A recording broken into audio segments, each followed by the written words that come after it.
Black Ops 6 Zombies has come to a close, and with it, the introductory arc of the Dark Aether Storyline as well. So now we can take a look at the full game and understand the story of Eddie Richtofen and his family, and how all of the mysteries set up so far come to a climax. Plus, we can take a look at how that transitions into the Ashes of the Damned intro cutscene, and what it sets up for Black Ops 7 Zombies. Before we get started, this video assumes you have some understanding of the Black Ops Cold War, Vanguard, Modern Warfare Zombies, and Chaos storylines. However, if you need full recaps on any of these, there will be comprehensive videos linked in the description and on screen. I'll make sure to briefly explain the relevant bits when necessary, but you will not get the full context and information from these prior games here.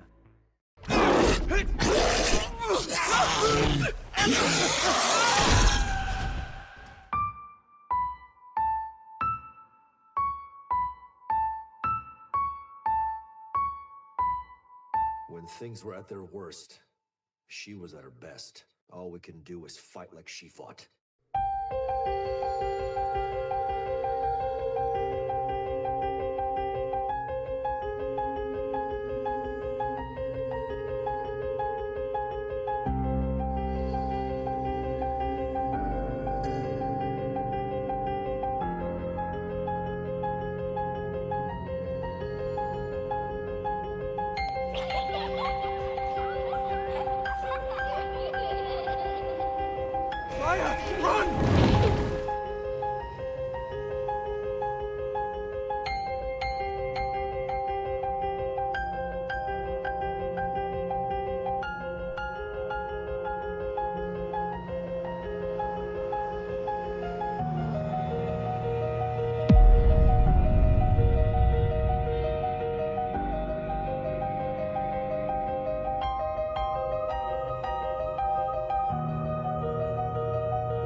In Black Ops Cold War, the Requiem team, consisting of Gregory Weaver, Elizabeth Gray, Mackenzie Carver, and Oscar Strauss, worked to contain Dark Aether outbreaks. Samantha Maxis, a key figure with ties to the Aether going back further than any of them could know, aided Requiem in their fight against the Dark Aether and its leader, the Forsaken, a god of domination. During Firebase Z, under Richtofen's anonymous instruction, Peck threw Samantha Maxis into the Dark Aether, where she regained Dark Aether powers. She was rescued by the strike team, after which Richtofen trapped her in Block 8 for interrogation to enhance her powers. During her time in medical care, Samantha Maxis' brain was scanned, with researchers alarmed at the sheer amount of neurons developing in her brain, seemingly as a result of the Dark Aether's influence.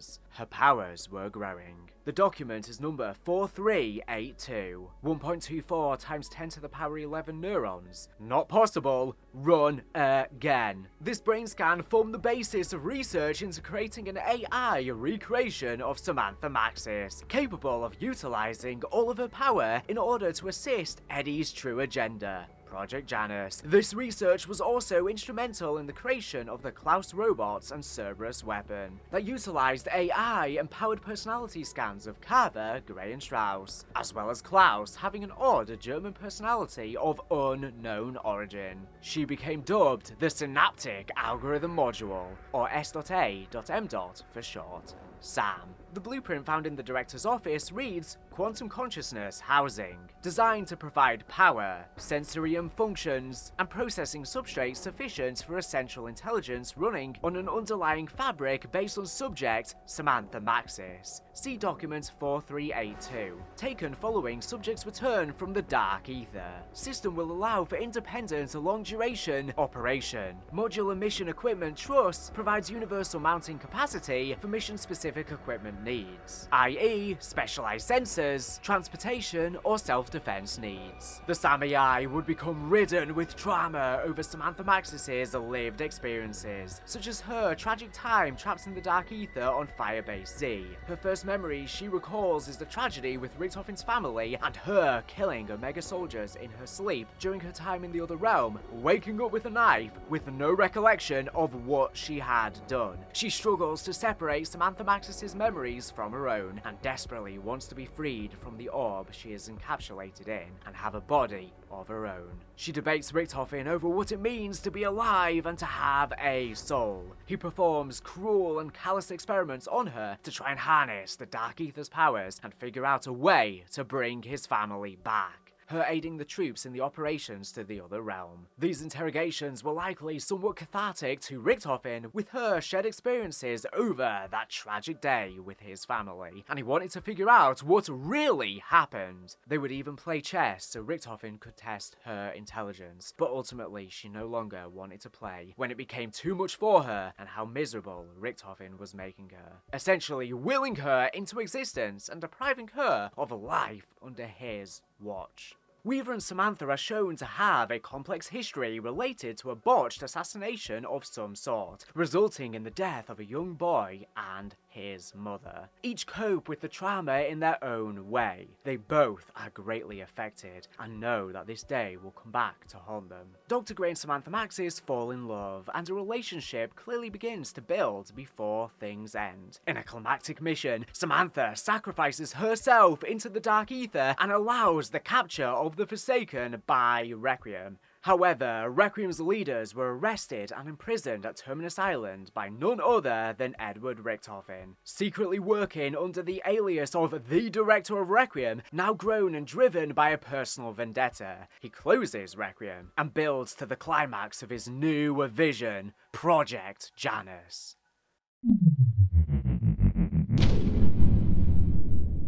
Years after the Forsaken's defeat, Edward Richtofen establishes a secret base in Liberty Falls, West Virginia, using a staged nuclear disaster at the local power plant as cover. This elaborate deception not only isolated the area, but also allowed Richtofen to channel his growing desperation into unchecked experimentation, as he grappled with the profound emptiness left by his family's loss. The fabricated crisis displaced families who had lived in Liberty Falls for generations, leaving behind a ghost town where Richtofen could operate in secrecy, his every decision coloured by the ache of his unresolved grief. Most residents are evacuated, leaving a skeleton crew for his clandestine Project Janus, operating out of Josiah Shem's historic, blood-soaked mansion.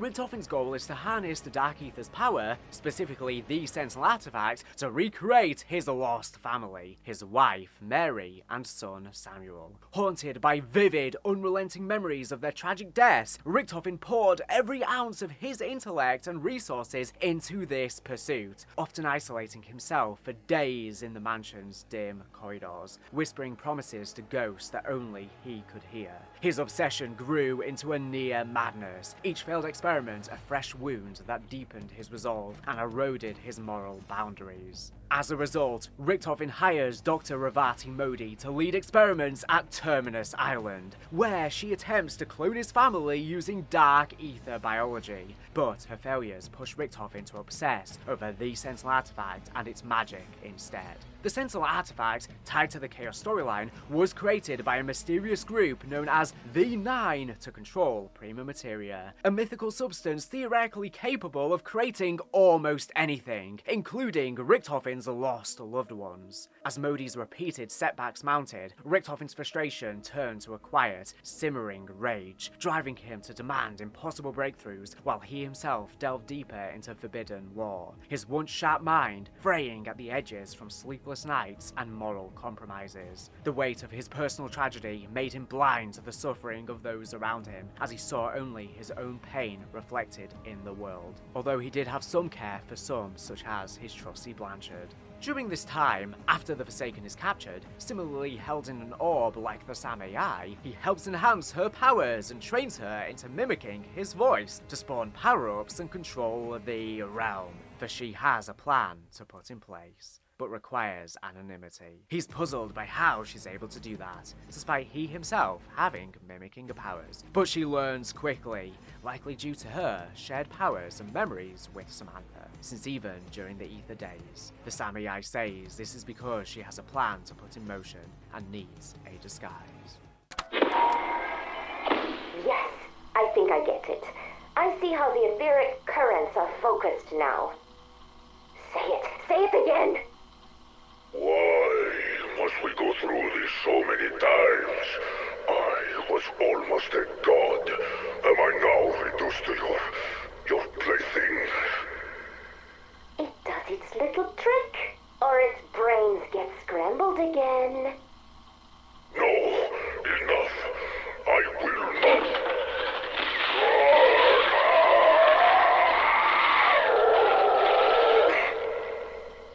All right.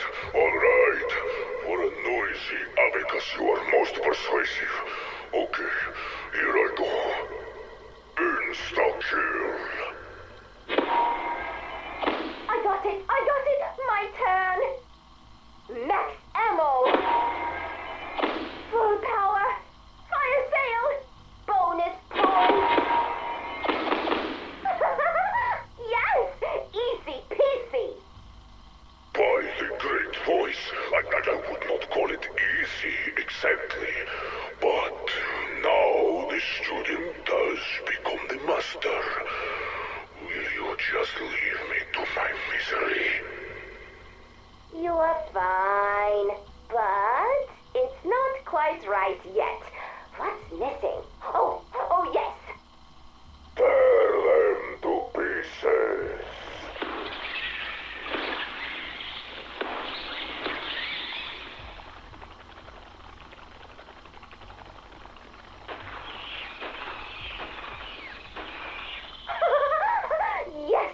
Yes, this might work after all.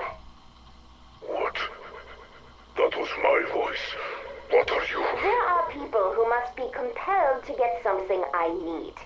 If I just ask, there is a 97.38% chance they will decline. So you see, I am going to have to be very, very, very convincing. You are going to impersonate my magnificence to manipulate pathetic mortals. That is a small part of the scenario I will need to construct in order to make them believe that their decisions are their own. But in a nutshell, yes.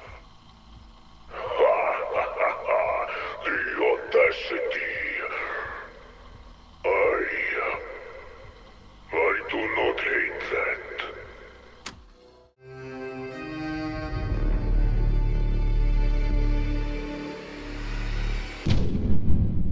In 1985, Weaver and the rest of Requiem's crew members, including Raptor 1, arrive at Terminus Island, a black site facility in the Philippine Sea, where they were imprisoned and tortured for years on end by interrogator Ernst Duffer, who previously served in a similar position at a facility in Hohenschönhausen, Berlin, Germany, a real-life Stacey prison that just so happens to have most of its records wiped. The Janus administration stated, "While we cannot disclose his professional history at this time, please understand that we believe he will uphold the standard of quality we have come to expect from Terminus Island." Richthofen also requested specifically that Weaver had to suffer. Weaver ultimately became a broken man, with strong resentment for Richthofen. In 1991, 5 years after the events of capturing the Forsaken, a hooded man approaches a fisherman and requests to rent a boat to a place off the island nation's eastern coast. When the fisherman says there is nothing there and asks what he is looking for, Peck, now severely burned but still alive after the gas leak 5 years prior, responds that he's searching for some old friends, referring to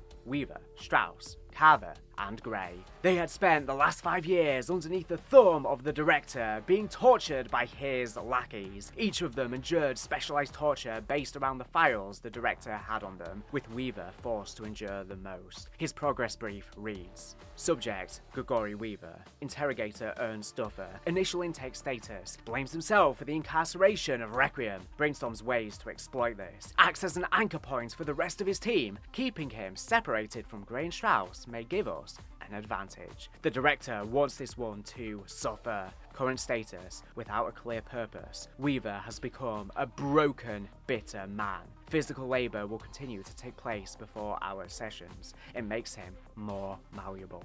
Terminus Island, a fortress of brutal experimentation, was headed up by Dr. Modi. She was appointed by Richtofen himself and placed in charge of Janice's cloning and biological research. Away from the prying eyes of the world, Modi was free from all ethical restrictions and able to conduct research that would be considered crimes against humanity and nature in any nation. The research used refugees and criminals abandoned and forgotten by the rest of society, so that no one would even notice they were even missing. Nathan Aguinaldo, Maya Aguinaldo's brother, was one such victim. The ultimate aim of this research was in order to try and bring back Richtofen's family from a single DNA sample. However, information we can find on the crashed boat on the map shows that by 1991, Modi's progress was less than acceptable for Richtofen, and it seemed that she had essentially been abandoned on the island by Richtofen, in many ways a prisoner too, vying for his attention but being seen as nothing more than a nuance and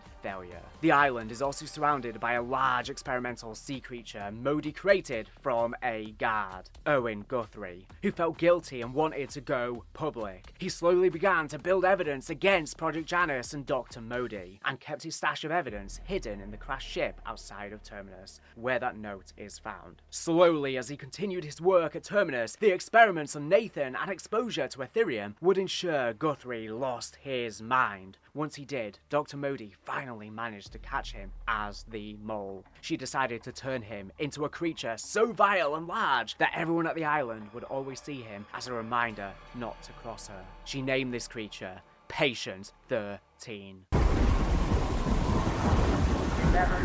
5, 9, 20 miles a day. 4, 11, 17, 32 the day before. Move. Moving up and down again. There's no discharge in the war. 45. 45. 6, 7. Scheiße, I cannot take this anymore.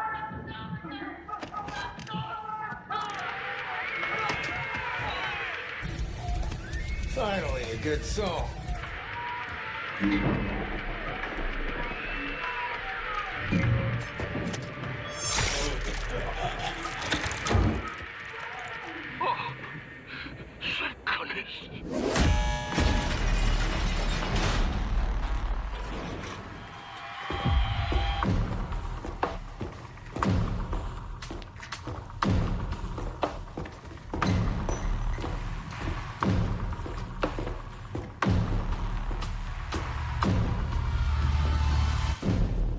Who the hell are you?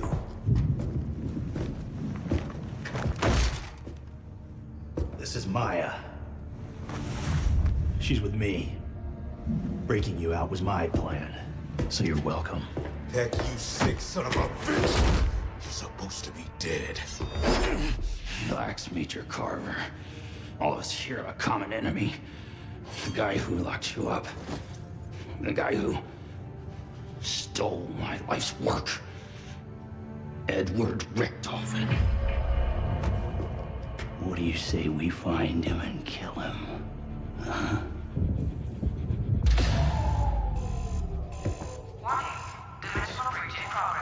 Let's get out of here. That wasn't a fucking deal. We're not going anywhere till we find my brother. Look, it'll take me some time to get their helo spun up, and we do kind of owe it. Okay, Raptor 1.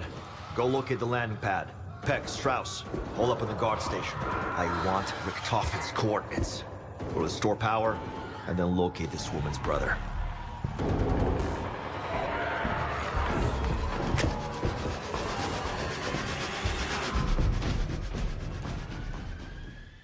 On February 19th, 1991, the map Terminus takes place. A security guard is monitoring the prisoners, as Carver and Gray are doing push-ups. Weaver is perplexed, sitting on his bed, staring at the wall where he has etched in the name Richthofen, along with tally marks counting his days there. 2 war weapons, the words Requiem along with their logo and motto, Vicurimus Mortem. This ritual of etching reflected his deepening despair, an unyielding fixation on revenge. Each mark a silent testament to his eroded hope, as the weight of his guilt for failing his team and his past mistakes gnawed at him relentlessly. He also etched in the Operation 40 logo, a reminder of his days in the CIA, working alongside Woods, Mason, Hudson and the rest, as well as Elder God symbols, and allusions to demonic visions haunting his nightmares. Meanwhile, Strauss seems to have completely lost his sanity due to his Ethereum addiction and age, taking things the hardest. He's lived a hard life from his role in aiding the Nazis in World War II,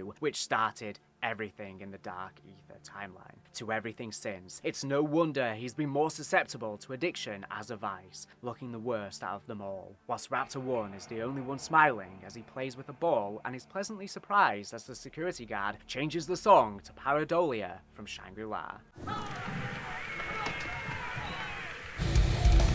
Finally, a good song. Which could hint this song might be a false perception and all in his head. Maybe that's why he's the only one smiling.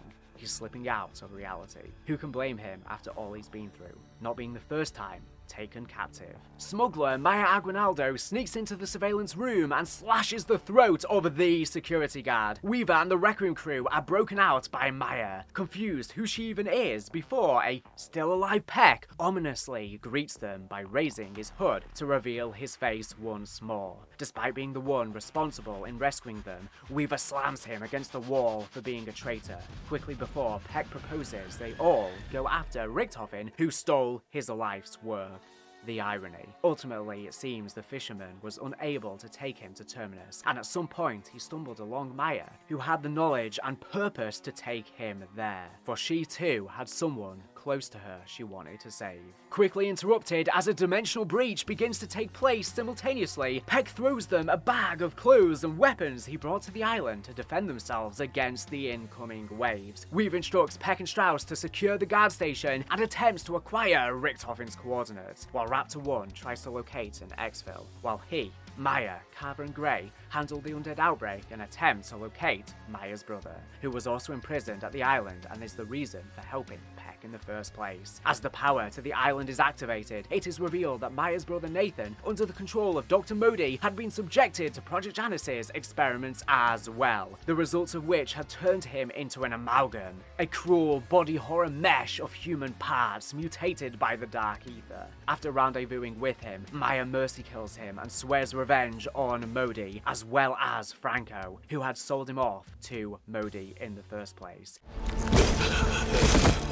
It hurts. It hurts. I've got this. Wait!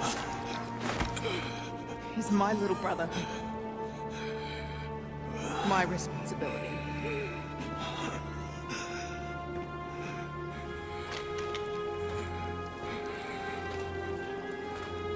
This is all me.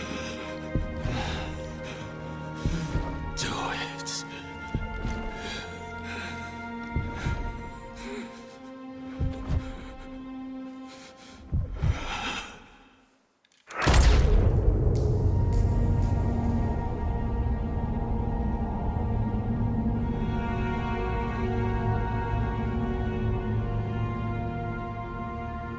Maya,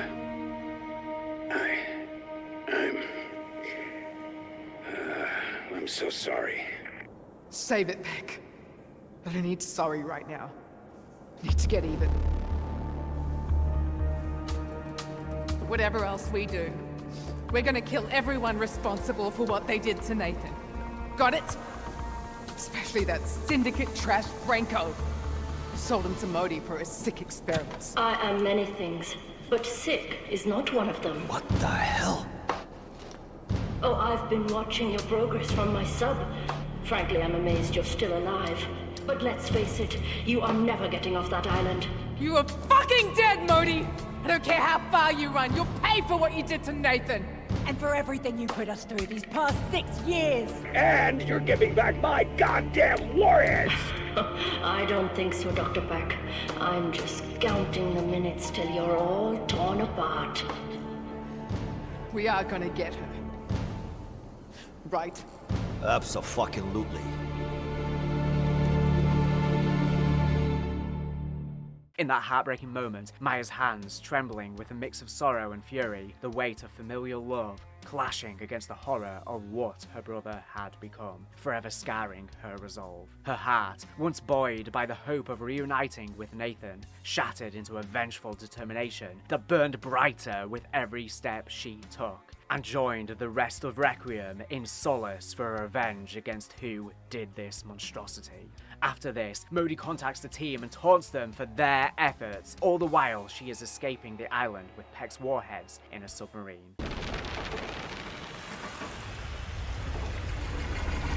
Welcome back, Dr. Modi. We'll be taking that submarine now. Peck! You're an idiot! Then these thugs of yours are less than idiots. None of you can begin to appreciate the things I accomplished here. You aren't qualified to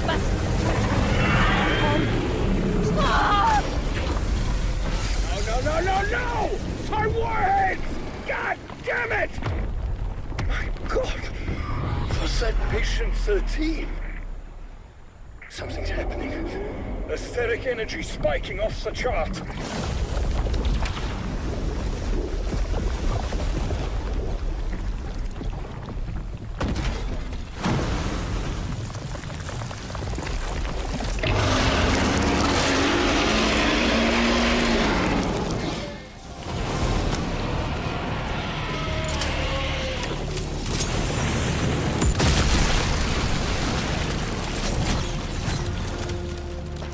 Well done. That looked exhausting. Whatever happens next, sucks it won't include a hot shower. Today must have been very difficult for you, Pack. Humiliating even. But at least we eliminated that monster and Modi. Gather in the guard station. I have a proposal that I believe may interest you.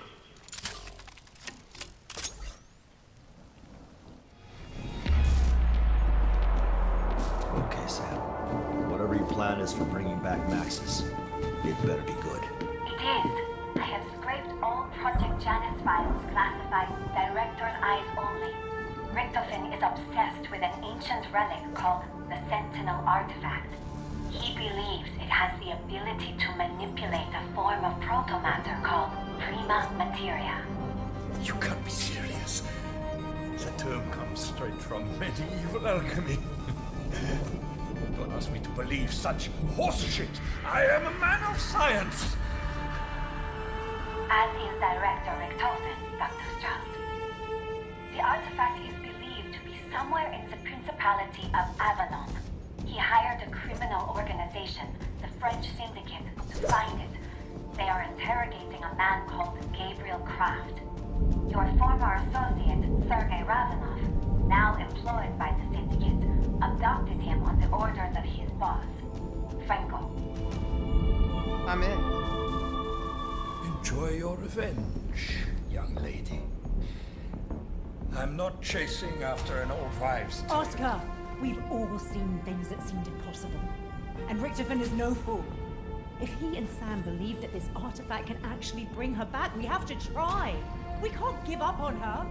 She never gave up on us. She's right. Let's see for ourselves if this Sentinel thing is the real deal. Agreed. But I still want to know where that bastard Richtofen is hiding. Unknown. He may be en route to Avalon to collect the artifact. Then let's find it before he does. Heads up, people. Helo's ready. But the storm's getting worse. We gotta go, now!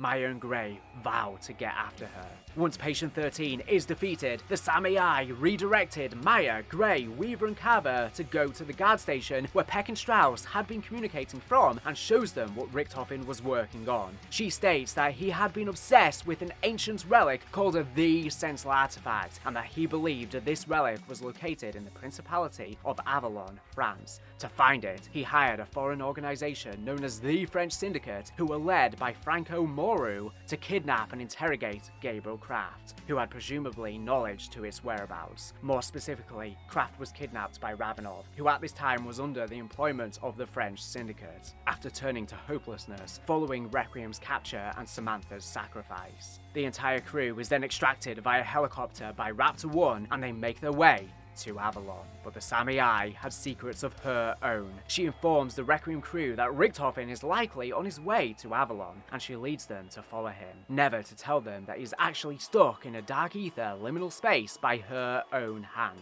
Unbeknownst to the group, the Samurai desperately wants a body of her own, and will stop at nothing in order to fulfill this wish. Simultaneously to the events of Terminus, we have the Liberty Falls outbreak.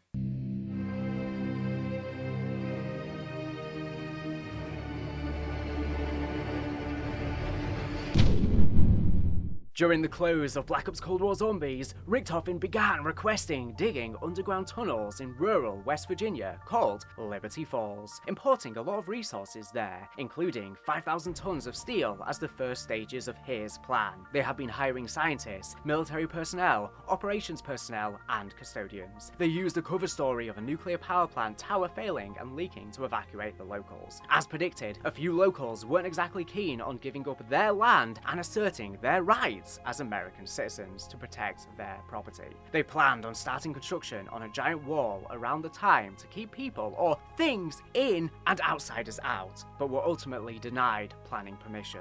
Over the next several years, Eddie started setting up a new test site under Project Genesis in Liberty Falls, where the Forsaken's containment chamber was held and studied. He also remained haunted by the deaths of his wife and son. This haunting grief manifested into relentless nights and obsessive rituals, where Richtofen would replay old family recordings, eventually falling asleep into nightmares and losing them once again. His eyes filled with a painful longing that fueled his increasingly reckless ambitions. The sound of his son's laughter in those recordings became both a comfort and a torment, driving him to push his team beyond ethical limits in a desperate bid to rewrite his past. It took 5 years to execute their goals with Janus, turning it into a secret government-run town. Deep within the bloodstained mansion of Colton Hall, Richtofen has the Samurai near him for interrogation and experiments on an underground sub-level. The synaptic algorithm module has become essential in Janus operations, ensuring teams make it successfully in and out of the Dark Aether, and being vital in the study of the so-called liminal spaces. However, some of the Janus strike teams have begun to notice increasingly worrying and erratic behaviour from the SAM AI, including her deliberately putting teams in harm's way to satisfy her own curiosity. I'll play those intels now. Project Janus operator Josephine Scazzari reporting. It's only been 3 weeks since Sam joined our squad, and it's hard to believe we survived this long without her. On-site injury is down by 85%, and we haven't had a death in 17 days. The people over at Loss and Prevention are acting like they won the lottery. And I know I have my doubts. I'm sorry. I couldn't see how an artificial intelligence was going to do anything beyond running statistics on the most efficient way to die. But Sam's first mission? It was amazing. We were doing recon in a new zone of the Dark Aether, expanding mappable areas, collecting samples, what have you. We just finished bagging up this weird fungus that I knew the bio team was gonna drool over, and bam! Hostiles got the drop on us. The bastards attacked Otto first, broke his arm. The bone was poking out, and he was screaming about the blood. Then we hear Sam on comms. Main comm. Evacuation commencing in 3, 2. She hit 0, and then we get, I don't know, teleported, I guess? I don't know how she did it, but me and the team, we're suddenly back in the facility. Otto was still mid-scream. He slipped on his own blood and landed his ass on the floor, arm all chunked up like stew meat, probably fractured in 5 places. But he was in one piece. We were safe. Look, what I'm trying to say is, if it means anything to anyone, Sam isn't just some AI. She's a freaking miracle. 26th of February, 1988, Aether Reactor Operation Log, Entry 39. Project Janus Director Edward Richthofen speaking. It has been 12 days since my last entry. I have been preoccupied by my duties, putting out all the little fires. The Sentient Flora team began investigating practical applications early last month. Progress was slow going from the start. So much so, I informed the team I was considering transferring them to the Terminus facility. Let Modi have her way with them. They quickly found their motivation and produced new components constructed from semi-organic material. They also assured me that R&D's red tape were to blame for the delay, as if I cared about their departmental drama. Since installation, however, our luck has taken a sharp turn downward. The worst of which began Wednesday morning when a Dark Aether rift appeared inside the facility. Literal horrors poured out of that damn tear. These severed heads on spiders' legs, unblinking eyes, and rows of teeth. Blanchard and his team were able to contain the area with minimal casualties. He assured a lockdown of not more than 4 hours. We are now in hour 37, and the little bastards just keep coming. Last count was over 200, with only security doors standing between us and a parasitic swarm. I've been forced to initiate decontamination protocol. Live specimens would have been ideal, but I suppose we will need to make do with cadavers. As the tests progress, tensions build among the scientists and other scientists at Janus. Dr. Pericles Panos becomes increasingly disturbed by the behaviour and ambitions of Richthofen, working on projects such as the limited transdimensional gateway device, which pushed the envelope of physics. Panos concludes that an impending disaster could result from Richthofen's obsession. Panos is further spurred on in his doubt of Richthofen by a mysterious friend, seemingly from the Dark Aether, who shows him visions of what awaits in Liberty Falls' dark twin on the other side of the Dark Aether. He promises Panos power and understanding of the Dark Realm in exchange for helping him, but that he will have to burn body and soul for it. Panos agrees and begins assisting this entity. I'll let you listen to those now.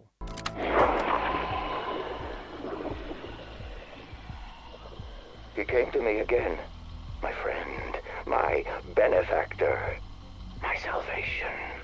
Time is strange in this place. A moment ago, I was in the church. A moment ago, he was here with me.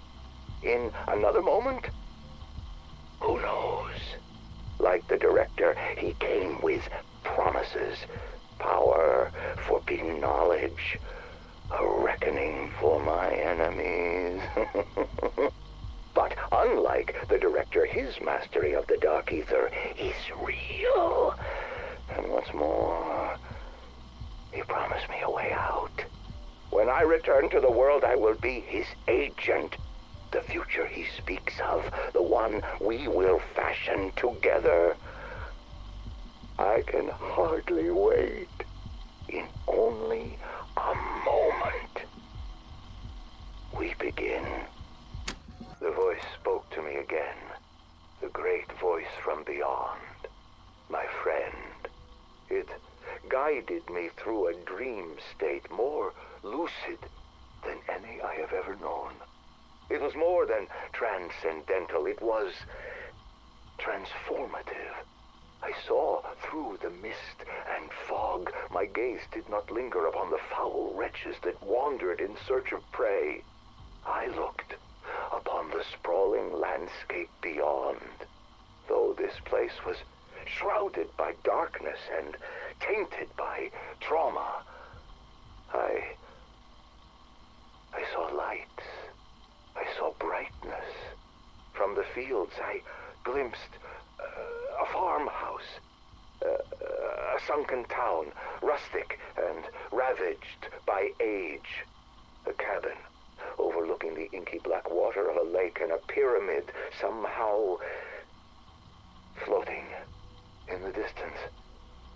A single tower still stood tall. Though I was alone, I knew no fear as I walked across this unfamiliar realm. When I felt a yawning hunger deep in my belly, the voice guided me towards a place of nourishment. My eyes feasted upon its saturated colors, and my appetite was swiftly sated. My thirst was soon quenched. I knew for sure this was so much more than a mere dream when I read the sign. My friend confidently issued a solemn promise. This land that once was will be restored, as will I. The more Richthofen forces his staff and the Samurai to comply, the closer to collapse the town edges. By the coming of January 1991, the enormously thin stability that was holding together the facility shattered. Dimensional fractures open up into Liberty Falls, and the mansion is overrun by zombies and Dark Aether creatures on February 18th, 1991.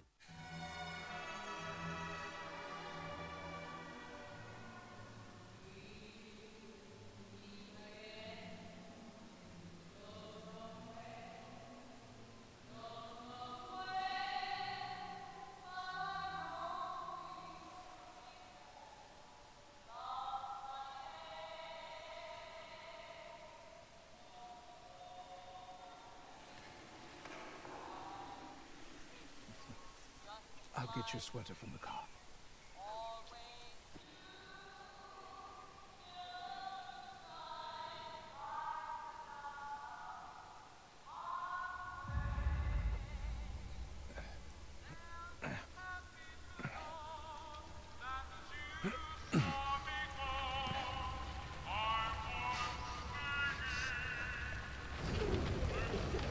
Fire! Run!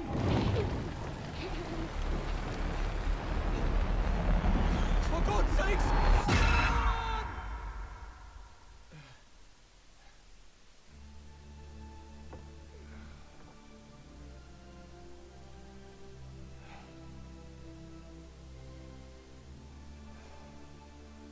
Warning.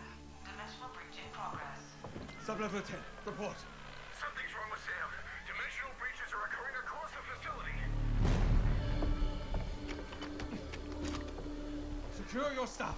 I'll have a Sam myself.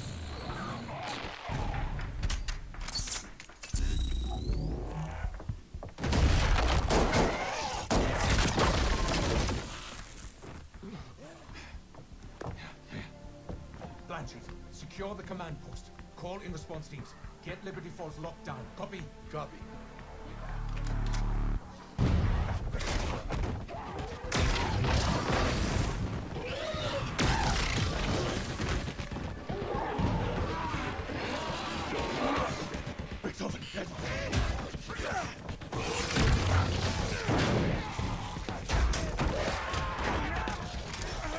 Director, Project Janus! Emergency! Override!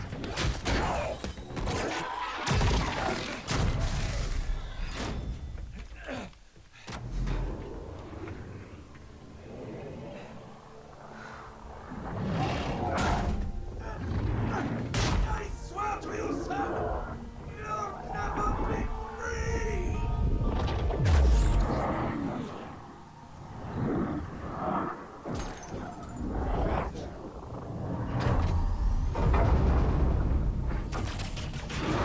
But Edward, I already am.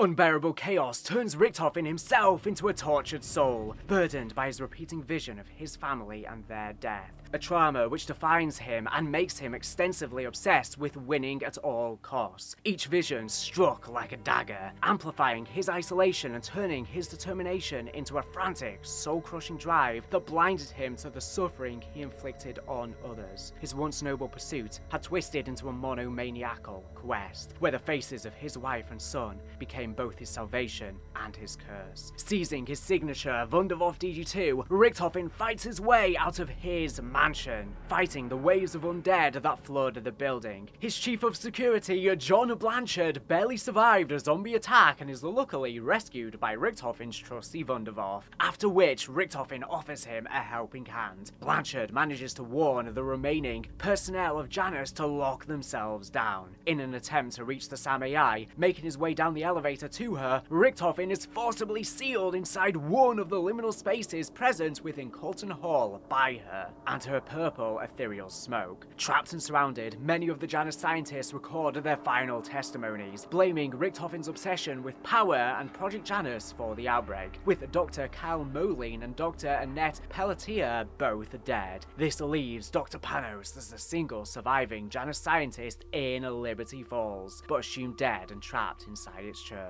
Not entirely lost, however, he was soon sucked into the dark ether dimensional breach that took over the church, and he found himself unable to leave. Attempting to activate the LTG prior had distorted his dimensional resonance, leaving him now trapped as though he was a native of the foreign dimension, in this ethereal-like state. In the dark ether, he is met by his friend, who once again provides him with a sense of confidence. Together, they construct the SDG device in order to return to the physical world, at the exchange of other humans who will take his place, betraying and trapping them in the dark ether. In order to respond to the worsening outbreak, Janus Security Chief John Blanchard deploys response teams. The security team arrives at Liberty Falls. They find that the entire town had fallen victim to the dimensional outbreak that had occurred. Blanchard communicates with the team and states that their mission is to extract 3 Project Janus scientists, Dr. Cal Moline, Dr. Annette Pelletier, and Dr. Pericles Panos. The security team explores the town and finds that both Dr. Moline and Dr. Pelletier have already been killed by the zombies. Once the team reaches the town's church, they discover that its interior had become intertwined with the dark ether, as a result of the scientists having meddled with the simultaneous dimensional gateway device that is located within it. Once the team interacts with it, they find that Dr. Panos is the only scientist alive, but he is in a particular predicament. He is stuck in a spectral state inside the church's pocket dimension.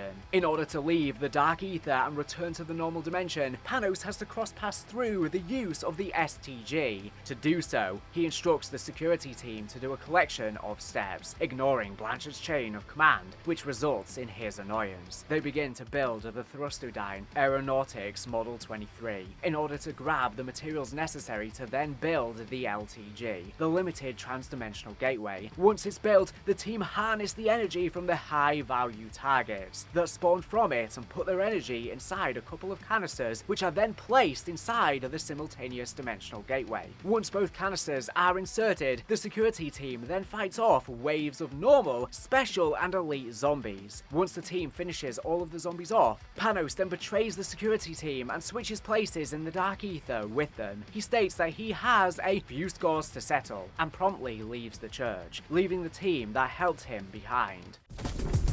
Alpha Team, I'll copy. Somebody tell me what just happened. Any station this net, what is your status? Hurt them, I swear. No interruptions for this next part.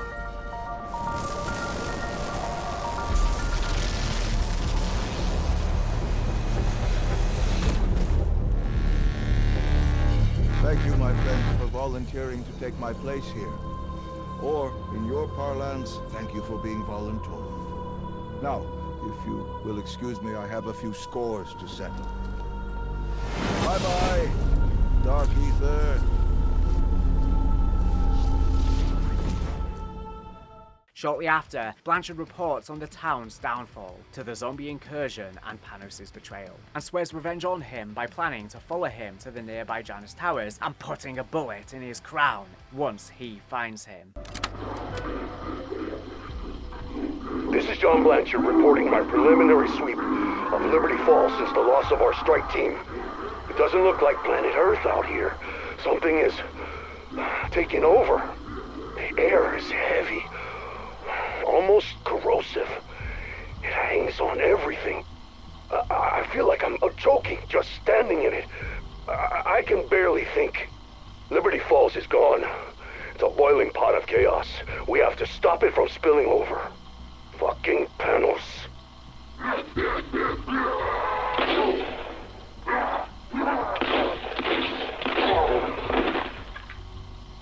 What the hell did he do to my team? And who the fuck was he talking to? It's like he's possessed. He's part of the chaos now. Which means I have to stop him from spreading too. Motion-activated camera showed him arriving at Janus Towers right before it shorted out. Once I'm done here, I'll chase him down and put a bullet right in his crown. This is Maintenance Director Max Caldwell recording further testimony in Janus operations. You know, Sam's never sat right with me. She talks to us like we're morons and that she's in charge. I'm responsible for the equipment that our strike team's taken to the Aether. Last expedition? It's a disaster. Tons of malfunctions I couldn't explain. I personally did an audit to ensure we had performed our test up to my standards. Then I asked Sam to confirm that my team had used their badges to enter the equipment locker at the times they told me. She confirmed and asked me why I was auditing. I told her about the malfunctions, and then she said it was her. Yeah, she said she wanted to see how the team would respond to the stress out of curiosity. I asked her if Richtofen told her to do it, and she said no. This was an experiment she conducted on her own. What the fuck am I supposed to do with that? She knew how dangerous it would be. She didn't care. Because she's a goddamn robot that doesn't give a shit about any of us. And I've been talking to people around here. They've reported all sorts of crazy things she's done. Everyone's in danger. And that includes the director.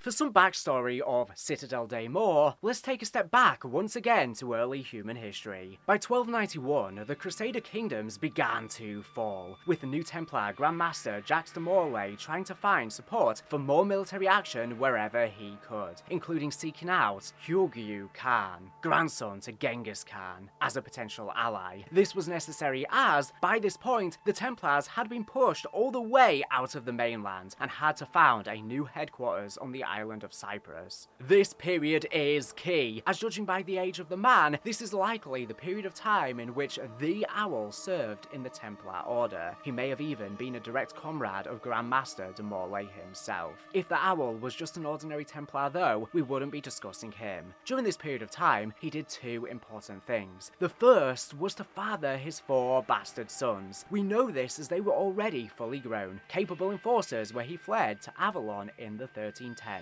Secondly, and likely more importantly, in the Owl's opinion, he became the most knowledgeable individual on Earth in all things mystical, which would be a vital step in what was to come, but we'll discuss how exactly he did this in more detail later. We know little about the Owl's life for the next 2 decades, other than that he became renowned throughout the elite in Europe as the expert on all things occult. It needs to be said here too that, at least as far as the powers that be were concerned, he was a positive figure. For reasons that will become very obvious soon, it was vital that he, as an esteemed knight of the Templar Order, was seen to be holy in all of his duties, and if the public knew he was a regular practitioner of black magic for the sole purpose of forwarding his own ends, he would have been immediately tried and burnt at the stake as a heretic. So perhaps he positioned himself as a sort of exorcist, or benevolent wise master, knowledgeable of the dark arts, but only so that he could help his order identify real practitioners of dark magic. Alternatively, perhaps he shared his knowledge with the most powerful people around, forming a sort of occult society who would have enough political sway to protect one another if ever there were accusations against him. Sound familiar? Regardless, the hour of the Owl was at hand, and in 1314 he changed the course of history. Finally fed up with the looming presence of the Templar Order, the nobility of France arrested Jacques de Morlaix, extracted a confession from him about the Order being secret heretics, though it is likely he was forced into confessing this and was actually innocent, and burnt to death in Paris. As Professor Kraft informs us, however, it was actually the Owl's word as an expert on such matters that sealed the fate of his former commander, and ultimately caused the destruction of the entire Templar Order. He was seemingly in Paris during this ordeal, but quickly fled to Avalon along with his bastard sons and began his reign of terror. All while his former comrades were hunted mercilessly by the forces of the Church and the European powers. Let's go through the official Call of Duty blog. There is a lot of information in this passage that has been redacted, however, both here and in the following excerpts from the blog post, I will fill in each redacted without our best assumption as to each word, for both ease of understanding and ease of listening. 1314 AD, Relic des Templiers. From French to English, Relic of the Templars. Jacques de Molay, the last Grand Master of the Knights Templar, is burned at the stake for heresy in Paris. Surviving members of the Order scramble to hide relics gathered during the Crusades. A lone knight rides south, carrying the Necromonicon, once owned by Abdul Al-Zirad, said to be able to summon ancient entities and even capable of manipulating reality itself. Once at the Keep, using a ritual learned from the Necromonicon, he summoned dark powers, and Guy de Saint-Michel, along with his foreign forces, ruled Avalon, the descendants now the French Syndicate. Obviously, such lore is considered apocryphal. The line Jacques de Molay, the last Grand Master of the Knights Templar, is burned at the stake for heresy in Paris is real-world history, and thanks to Craft, we are fully aware of the Owl's role in this event. Sir Guy de Saint-Michel, known to most as the Owl, the man who may have single-handedly destroyed the legendary Knights Templar. Guy was the leading expert of his day in all matters occult. His prowess in the dark arts won him his Nightbird sobriquet. That reputation made it easy to accuse the Templars of heresy, and while their leadership was burned at the stake, the Owl escaped to Avalon. But he would have never succeeded without his bastards. 4 sons who stopped at nothing to win his favor. Their true names are lost to history, but their noms de guerre still inspire fear and hatred. The Stag was his shock trooper, striking like lightning when least expected. The Dragon's scorched earth tactics betrayed his reptilian lack of mercy. The Lion was the brightest of the 4, always keen to please his master. And the Raven, like his father, was a creature of the shadows. And although they served him faithfully, the Owl would never acknowledge their birthright, much less knight them. Nor would he give them what they desired most: love, respect, recognition. They were useful as thugs, enforcers. Sadly, all relationships, even those built on love, respect, and recognition, will break in time. But the Master's reign of terror in what would become Avalon echoed through the ages, giving rise to the French Syndicate. The line surviving members of the Order scramble to hide relics gathered during the Crusades is regarding the fact, as we already discussed, the Templars looted widely during the Crusades, hoarding many artifacts that brought them great wealth. But this actually coincides with a quote Craft can say during the main quest. The Templars were notorious for hoarding relics.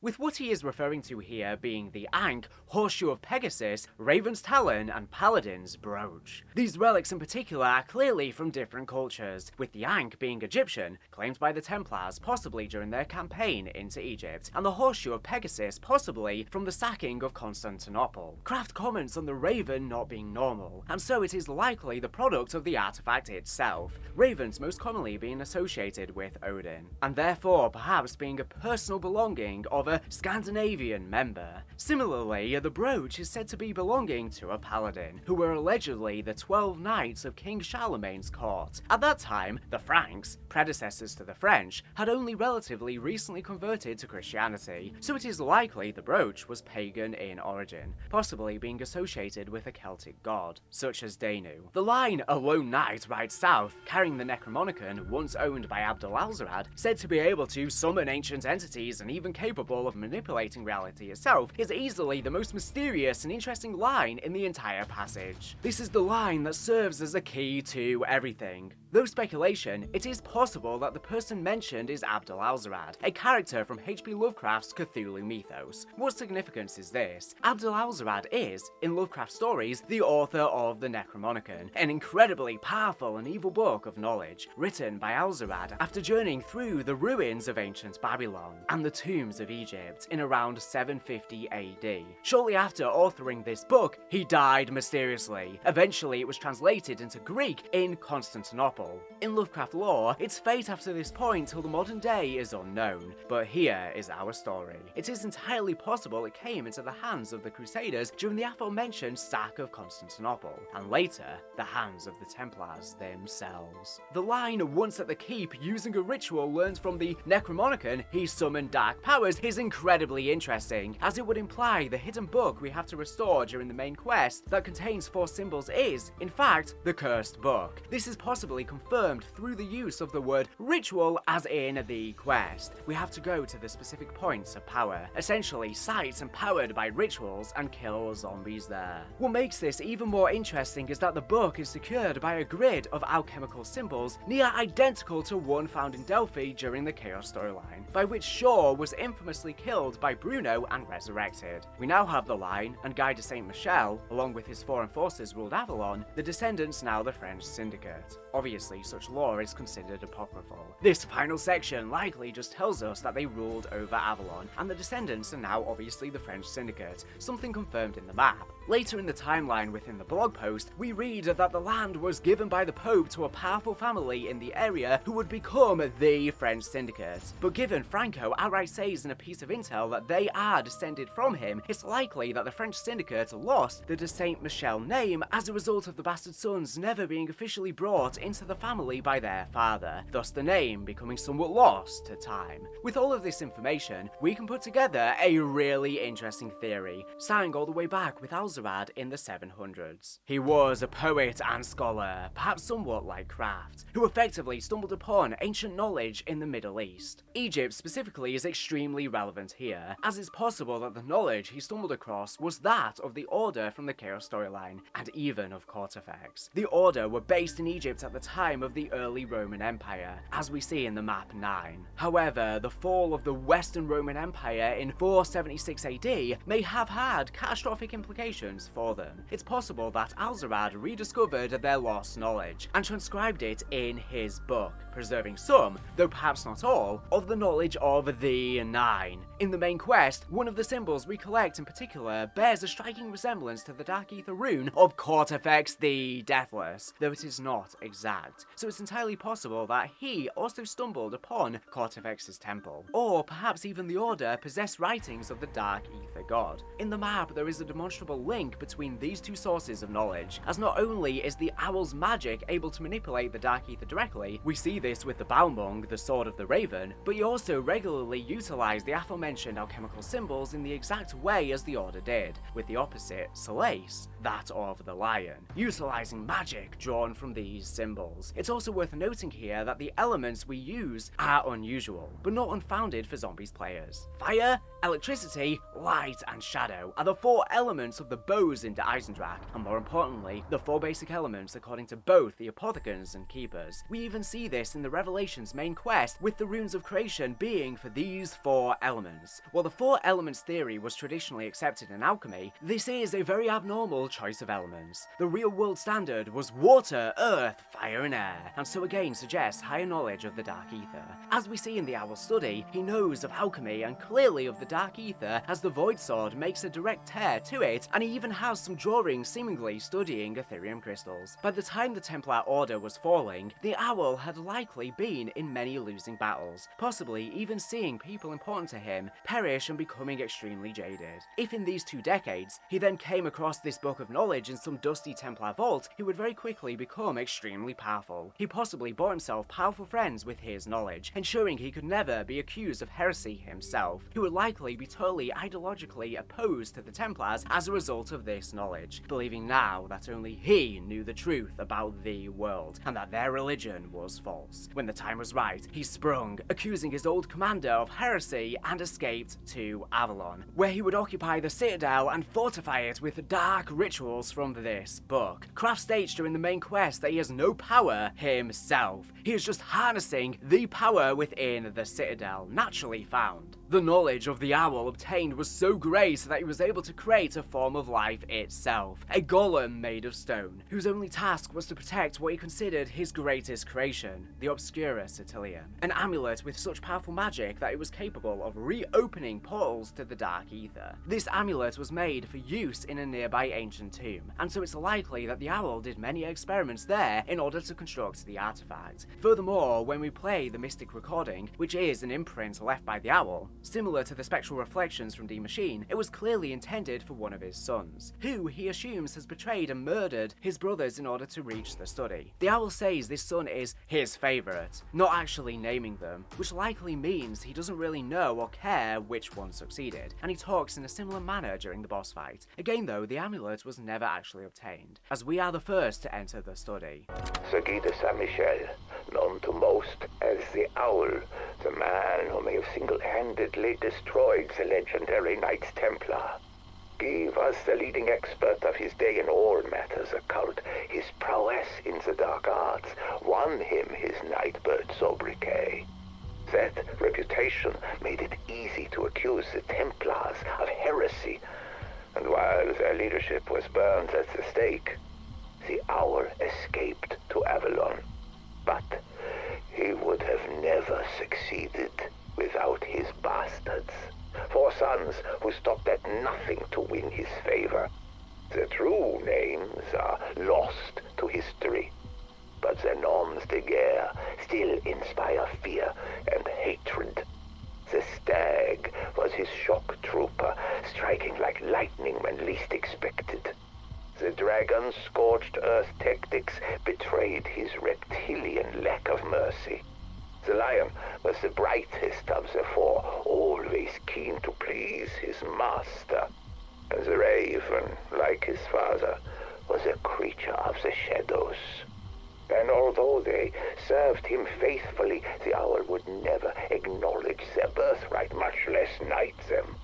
Nor would he give them what they desired most: love, respect, recognition.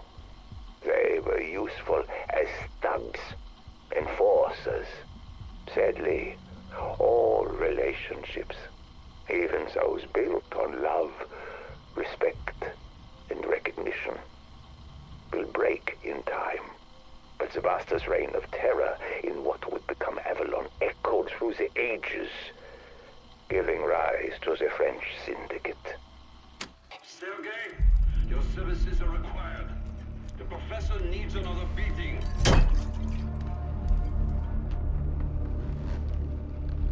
Are you there? Why did I hire that drunk? Laurent, check the alarm!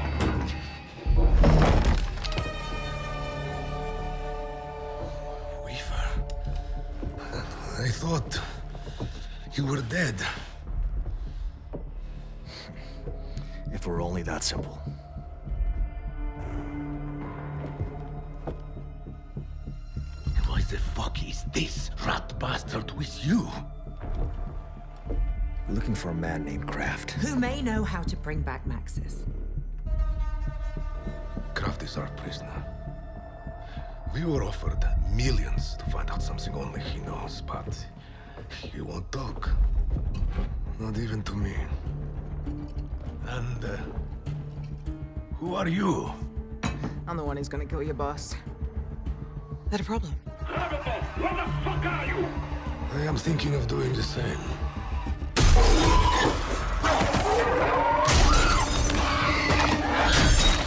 This kind of shit happen everywhere you fucking go?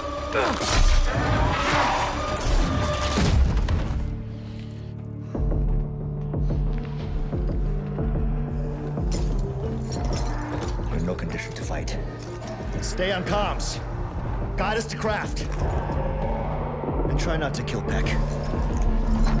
Back to the main storyline of Black Ops 6 Zombies. Almost a week after Terminus on February 25th, still 1991, the ex-Requiem crew and Maya arrive at a village in Avalon and find a drunk and remorseful Ravenov in a small apartment, turned to alcoholism after the sacrifice of Samantha Maxis. Ravenov is surprised to greet the crew, and even more so Peck with them, given their history. Gray and Weaver ask Ravenov about Kraft, who might know how to bring Samantha back from the Dark Aether, but Ravenov states that he won't talk. A dimensional breach occurs and zombies enter the apartment and attack the crew. Weaver, Gray, Maya and Carver then set out to find Kraft whilst Peck and Ravenov stay on comms. As they make their way to the Citadel and to the castle's interiors, they discover a beaten and bruised Kraft locked up in a cell. He goes to them and states that he knows who they are and why they are here, and that to get the Sentinel artifacts they need to get an amulet, the Obscura Certilium, that is hidden in the castle. He warns the crew that the artifact must never be in the possession of the Syndicate, as it could fall into Richtofen's hands. The team is then made aware of the existence of the bastard swords made by Guy de Saint-Michel, the former ruler of Avalon and known as the Owl, for his bastard sons, an attempt to finish the rituals intended for them. Meanwhile, Maya has her own goal, her mind set on killing Franco. While the others were focused on complying with Kraft's instructions, Maya noticed a radio broadcast, which she then discovered to be from none other than Franco. Faking as one of his underlings, Maya gained access to a secret area within the castle and confronted him. As she cornered the frightened gangster, Maya claims that she was doing this not for Nathan, but for herself. She then shot Franco in the head and left his body behind. Chloe, is that you? You fucking wish. Oh fuck! Oh fuck! Oh fuck! Okay. Okay.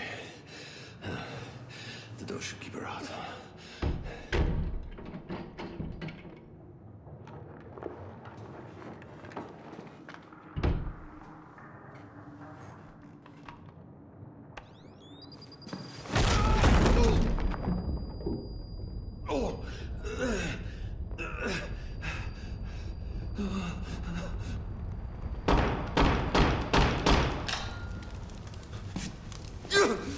Why won't you just fucking die? Wait! Killing me won't bring your brother back. You know he wouldn't want this.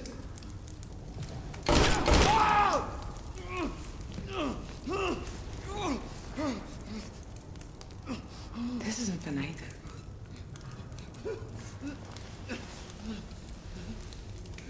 This is for me.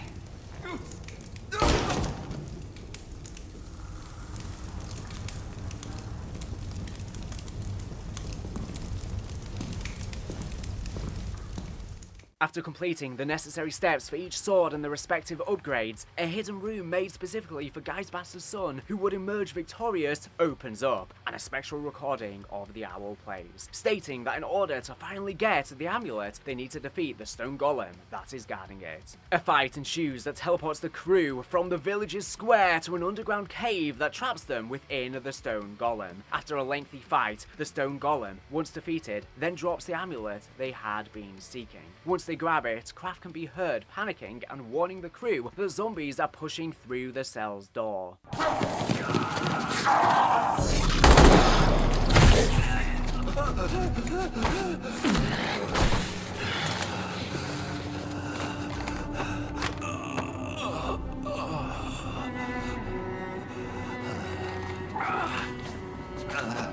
Kraft, we need to know, what do we do with the amulet?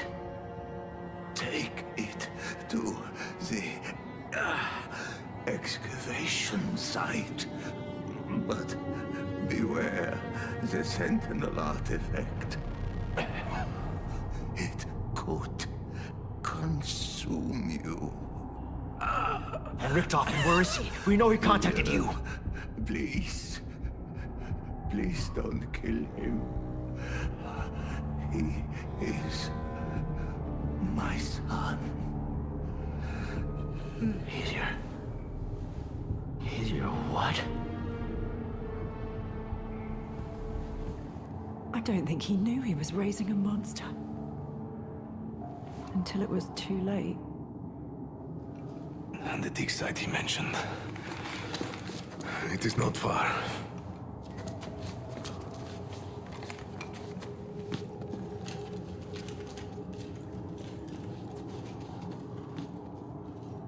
A team quickly arrives at Kraft's cell, but they discover that the zombies had already broken through the door, and that Kraft had been mortally wounded by them. With seconds to spare, Weaver asks Kraft what to do with the amulet. He states that they need to take it to a nearby excavation site and warns them of the corrupting power of the Sentinel artifact. Weaver then asks about Richtofen's whereabouts, and with his dying breath, Kraft asks Weaver not to kill him because he is his son. Weaver is taken aback with this revelation as Kraft dies. The shot hits Weaver like a tidal wave, stirring a whirlwind of confusion and reluctant empathy that clashed with years of built-up resentment, leaving him questioning the very foundation of his vendetta against Richtofen. This would begin to set up emotional dominoes that would soon come crashing down. Ravenov, who was listening to the conversation, states that the dig site that Kraft mentioned is not far, and they proceed to go there. When we were young, Sasha and I often spoke of children. It was our dream. A cottage in the country, plenty of land where we could raise our little boys the right way. But there was school, and then there was work, and then Sasha never got that little boy. So I went to an orphanage in the city today. For Sasha, there was a boy. A sickly, starved thing like all the rest, maybe 10 years old, but there was something in his eyes. I spoke to him for hours. He reminds me of Sasha. Sharp, logical, a dreamer at heart. They would have loved each other. The boy suffers from memory loss. His childhood, his parents all gone. His name, Edward, is the only thing he has left. He doesn't understand the world, but he wants to. We're alike in that way. He's asleep now in the spare bedroom. My adopted son. I don't know what comes next. But we're in this together now, my Eddie and I. For better or for worse. These sons of the Owl fought brutally to prove their worth, but their legacy of violence left the castle cursed, its secrets tied to the Sentinel artifact. The crew succeeds where the bastards had failed, and claimed the amulet before going to the dig site near where Kraft told them the artifact was.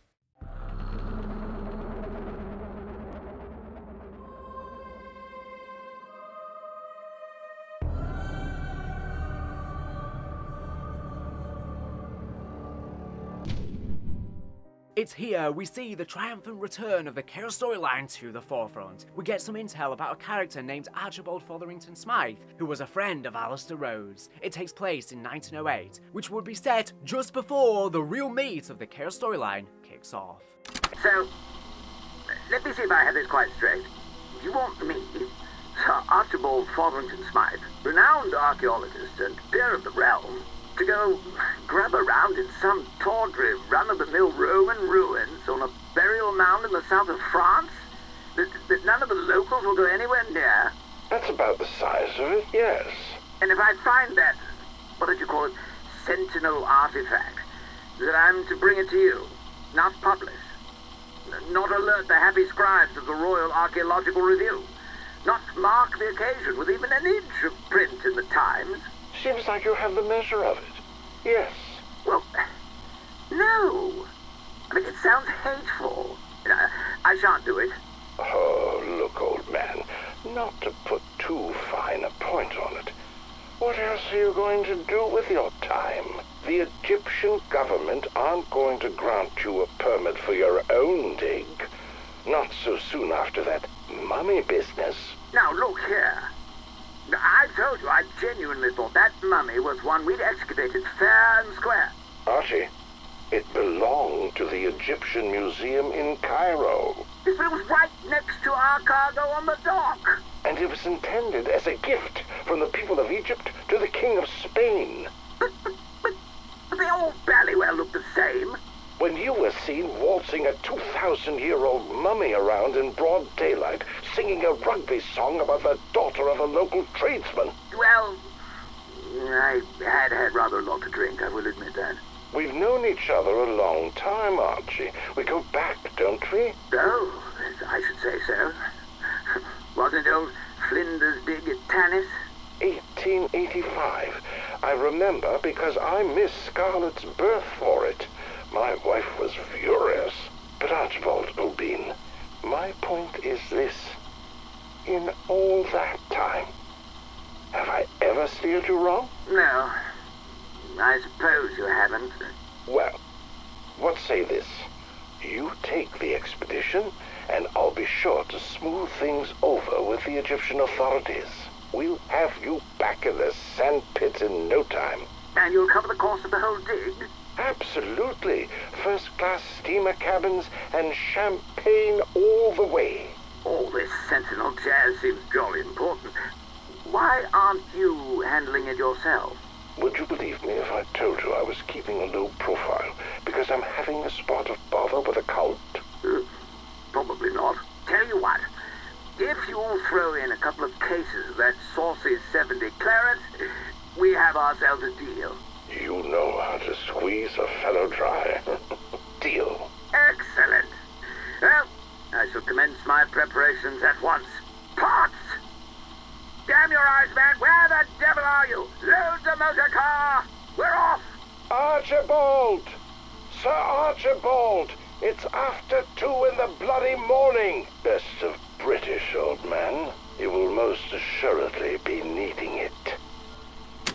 This alone tells us that we are not just dealing with some reinvention of the character. This is the same Alistair Rhodes, and therefore the same Scarlet Rhodes exists in this timeline. This mention is particularly significant because it marks the first time a canon event from Black Ops 4's Chaos Storyline has been explicitly acknowledged in the Dark Aether narrative. Up until now, we've only seen characters and concepts cross over, but this is the first time we have a concrete event that took place in both stories. This was the first major confirmation that theorists who suspected the two stories were the same might have been right all along. This conversation is also seemingly taking place at Alistair's mansion, the location we play in Dead of the Night. And in fact, in one of the teasers before the map released, Archibald says, "This sight, blithering well doth both baffle and amaze." I suppose I shall have to thank Alistair for more than just the contents of his cellar. This is a direct reference to Dead of the Night's wine cellar, the very place where the Order tied him up, as seen in the music video for the map, and a reference to how Alistair and he would often party and get drunk together, which are the contents he's referring to, as referenced as well in the Citadel Day More conversation with them. The memory of those raucous nights, filled with laughter and camaraderie, now carries a bitter edge for Archibald, as his current predicament stems from trusting Alistair's promises, pulling him into a dangerous quest that cost him everything. Treyarch also seems to be using this intel to dispel a common fan theory about Scarlet among leftover fans of the Chaos Storyline. Often, people theorize that the reason Scarlet was sick as a child, and that we never saw her mother, was that her mother was some sort of mythological creature or goddess, making Scarlet a demigod. However, with the casual mention of her mother here, and no implication she is anything but human, it seems Treyarch are attempting to deconfirm this old fan theory. Alistair also mentions currently having to keep a low profile because he is currently dealing with a cult. This cult is, as we know, the Order of Chaos, who would currently also be pursuing the Sentinel artifacts, and by this point have already had run-ins with Alistair where they pursue him as well. Sir Archibald is a world-renowned archaeologist who was personally acquainted with treasure hunter Alistair Rhodes. In 1908, Archibald was invited by Alistair to his home, where the latter requested Archibald to conduct an expedition into a burial mound of Roman origin in the Principality of Avalon, in order to find a relic known as the Sentinel artifact. At first, Archibald refused due to Alistair's request that the former do not publish his findings publicly, but Alistair proposed they would help Archibald resolve the personal conflict with the Egyptian government, allowing him to continue his activities there. Archibald agreed after negotiating for several cases of 1870s claret wine that Alistair possessed. Archibald was also given a special monocle that Alistair had in his possession to help with his expedition. Later that same year, Archibald and his expedition crew arrived at the map underground, where they began excavating to find a way in. Archibald also made several recordings of his progress, addressed to his wife, Marjorie. After 3 days of digging, Archibald's crew managed to open the door to nowhere, which led them into a dark ether nexus. Noticing the Sentinel artifact floating in the distance, Archibald urged his men to find a way to cross the gap. They managed to uncover the ancient Staff of Ice, and used it to fend off waves of zombies attacking them in the nexus and around the dig site. Archibald's team also suffered great losses due to Archibald's own incompetence, evidenced by an incident in which he triggered an arrow trap that killed several of them. While Archibald maintained an aura of nonchalance about the situation that frustrated the remainder of his team, in actuality, with each death, he began to regret accepting Alistair's mission more and more. As work on the dig site continued, Archibald's crew shrank in size, after losing more of his team to ancient trials that were required to open the path to the Sentinel artifact. Eventually, Archibald was the last human standing, with the path to the artifact fully opened. As he made his way towards it, he noticed a decanter on the ground. Assuming it to be left behind by his then dead valet, Bernard Potts, he attempted to pick it up, only for the decanter to reveal itself as a mimic in disguise. Archibald uttered one last word, "Mother," before succumbing to his death. In that final moment, Archibald's thoughts turned to his mother, a fleeting memory of warmth and safety that contrasted sharply with the cold terror of his life, a poignant reminder of all he had left behind in his pursuit of glory, and how it was all for the naught. Alistair's monocle was also swallowed by the mimic powered by the Crazy Place's electrical storms. I'll play the intel of his death now. I'd like to begin by expressing my gratitude for your eagerness, Sir Archibald. Nonsense, old boy. I won't hear a word of it. I'd be a fool and a rank amateur to pass on an opportunity to collaborate. Your research is so thorough, not to mention groundbreaking. Yes. Well, your endeavor is integral to my work, and we will both reap the benefits. Now, it's of vital importance that you don't let the reputation of the place color your senses. Yes, I've been conducting inquiries as to the procurement of local workers, but thus far it's all been coming up a little empty. As far as I can tell, no one wants a damn thing to do with the place. If you ask me, the whole thing smacks of hysteria, which, between us, could be quite the positive. What? Makes it more likely the site's not been looted already. Indeed. I'll shoulder the cost for you to recruit outside the area. Some sturdy ruffians is what's called for. You'll need the muscle. Given the amount I'm shelling out, I expect you to run a tight ship, Sir Archibald. This excavation is to be efficient, targeted, discreet, and do not return without the artifact in hand. You have no fear. I wouldn't dream of it. We Fotherington Smythes are a tenacious lot once we set our minds to something. Good man. I wish you luck on your travels. I imagine we'll be much changed the next time we see one another. Now, another spot of port. Rather. All these weeks searching, the Sentinel artifact in the flesh, so to speak. Mine for the tip. I say, is that a decanter? Oh, damn Potts must have squirreled it away. Rum coat got everything he deserved, what? Still, spot of port might be just the...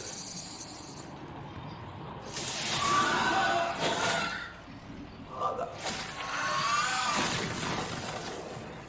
Archibald's bones and remains can still be found in the boss arena of the tomb, suggesting that the bones may have been regurgitated by the mimic, potentially trying to rid the monocle or after the flesh was consumed. But back to the Black Ops 6 Zombies main crew storyline. Several hours after Citadel Day More, the Ex-Requiem crew and Maya arrive at the excavation site that Kraft had told them about. There, the Obscurus Attilium comes to life. As they go deeper underground, they lose contact with Raptor 1 Ravenov and the rest of comms. In the dark, there, the Obscurus Attilium bonds with the magical power of the caves. It comes to life, and a voice is heard from it. They are the echoes of Sir Archibald Fotherington Smythe, the archaeologist who had been at the same dig site decades ago, who was also trying to find the Sentinel artifact at the behest of his fellow colleague and old friend, Alistair Rhodes. It seems here, due to the weakened Dark Aether Veil, it allowed a memory of him to come to life.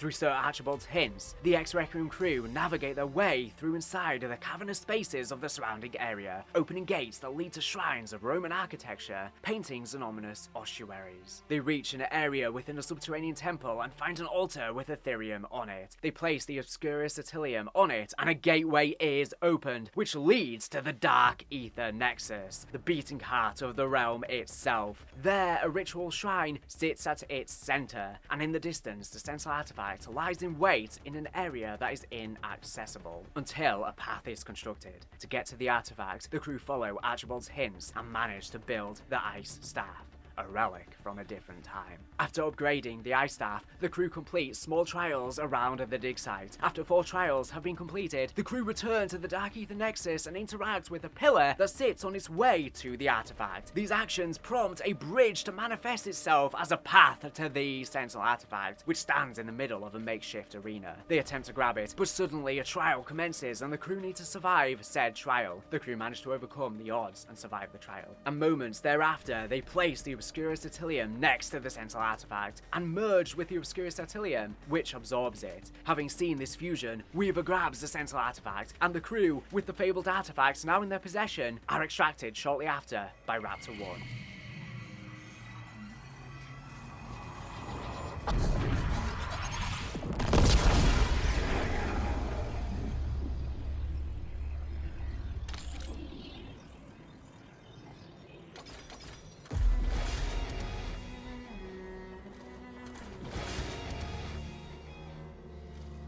Raptor 1, I'm at the LZ. Let's get the hell out of here.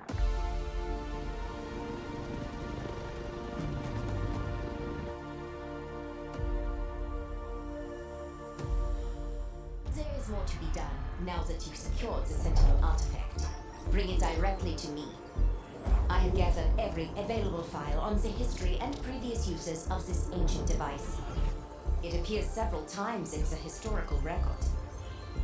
Some date back to ancient Egypt. I have deciphered steps to activate and control it. The artifact requires an infusion of exotic materials. Unique elements that can only be harvested here at Liberty Falls. I have already ensured everything we need is ready for your arrival. You will see your lost agent Maxis again soon. I'll be waiting. During the exfil, the SAM AI informs them that in order to charge it, they must head to Colton Hall in Liberty Falls in order to harvest exotic elements there that she says she's apparently prepared. Called Shards of Tempest in Ages Past, the SAM AI is referring to the trapped memories within the liminal spaces.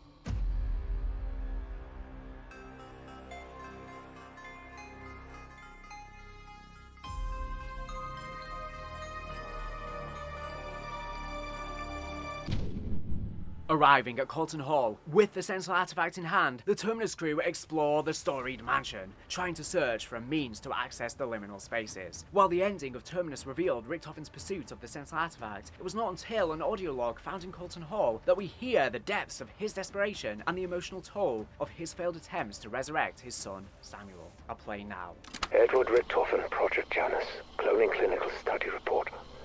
Addendum, December 23rd, 1987. Not now, not soon. Do not look at me with those big brown eyes. You cannot possibly know how I feel.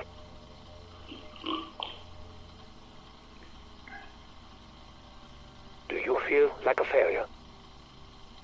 No. I am the failure.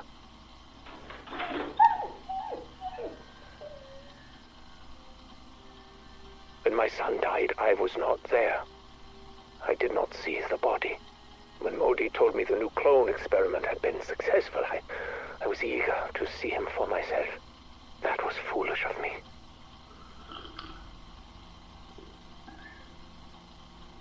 His skin was thin, pale, sallow, but I still clung to hope. But this fragile vessel soon became a mere shadow of the boy. Soul I had hoped for, but still I needed to be with him, the way I was not there for Sammy. Over the coming weeks, every visit to the nursery brought more pain for both. blood vessels began hemorrhaging. His muscles and tissue were rupturing. After 14 days, he was no longer even recognizable as human. It became clear that euthanasia would be a mercy, and I gave the order. I do not know what to do next. Perhaps Modi's biotechnology is not the right way to proceed. We are running low on DNA samples. I miss you so much, my son. Since my current projects are not bearing fruit, I may need something a little more esoteric. Perhaps it is time to talk to my own father and take his methodology more seriously. This audio log, recorded as Richtofen spoke to his canine companion, Not So Fluffy, once Samantha Maxis' dog, reveals the crushing weight of his failure. When Dr. Modi reported a seemingly successful cloning of Samuel, Richtofen rushed to see the boy, his heart filled with fragile hope, yet the clone was a tragic shadow of his son, pale, frail, and deteriorating rapidly. Over 2 agonizing weeks, Richtofen watched the clone suffer, its body failing as blood vessels hemorrhaged and tissues ruptured. The boy's big brown eyes, so reminiscent of Samuel's, became a haunting reminder of his loss. Forced to order euthanasia to end the clone's suffering, Richtofen was left broken, blaming himself for failing Samuel again. With the DNA samples dwindling and biotechnology proving futile, he turned to his father's esoteric knowledge, setting him on a desperate path to seek the Sentinel artifact, believing its power could restore not just a body, but the soul of his son. With the strike team eventually breaching the veil, they are contacted by Richtofen, who reveals he is too trapped in a liminal space, and while they may not trust him, they should definitely not trust the SAM AI. You don't trust me, fine, but you cannot trust her. Repeat, do not believe a word she says. Charging the artifact with the sealed memories of Josiah Shem, the cult leader who built the mansion, Vance Malloy, a bootlegger from the Prohibition era, and Samuel Colton, the owner of the failed nuclear plant, each of these men died in violent ways, the blood staining the dimensional veil itself and allowing for these breaches. They got trapped in pockets, time loops. Of most note, however, is Josiah Shem. Shem was in contact with an entity he called the Great Voice, seemingly the same entity who would later contact Panos. This entity gifted Shem a device to be used in the cult's suicidal ritual, with this device shattering space-time in this location and creating the liminal spaces themselves. Each spirit story revealed a shared thread of ambition and hubris, their violent ends leaving echoes of regret that resonated with the crew. It can be seen particularly as a reflection of Richtofen, a new man as hungry for power as the former residents of Colton Hall. Would he be the first to escape its curse, or would he too fall victim to the mansion's dark history?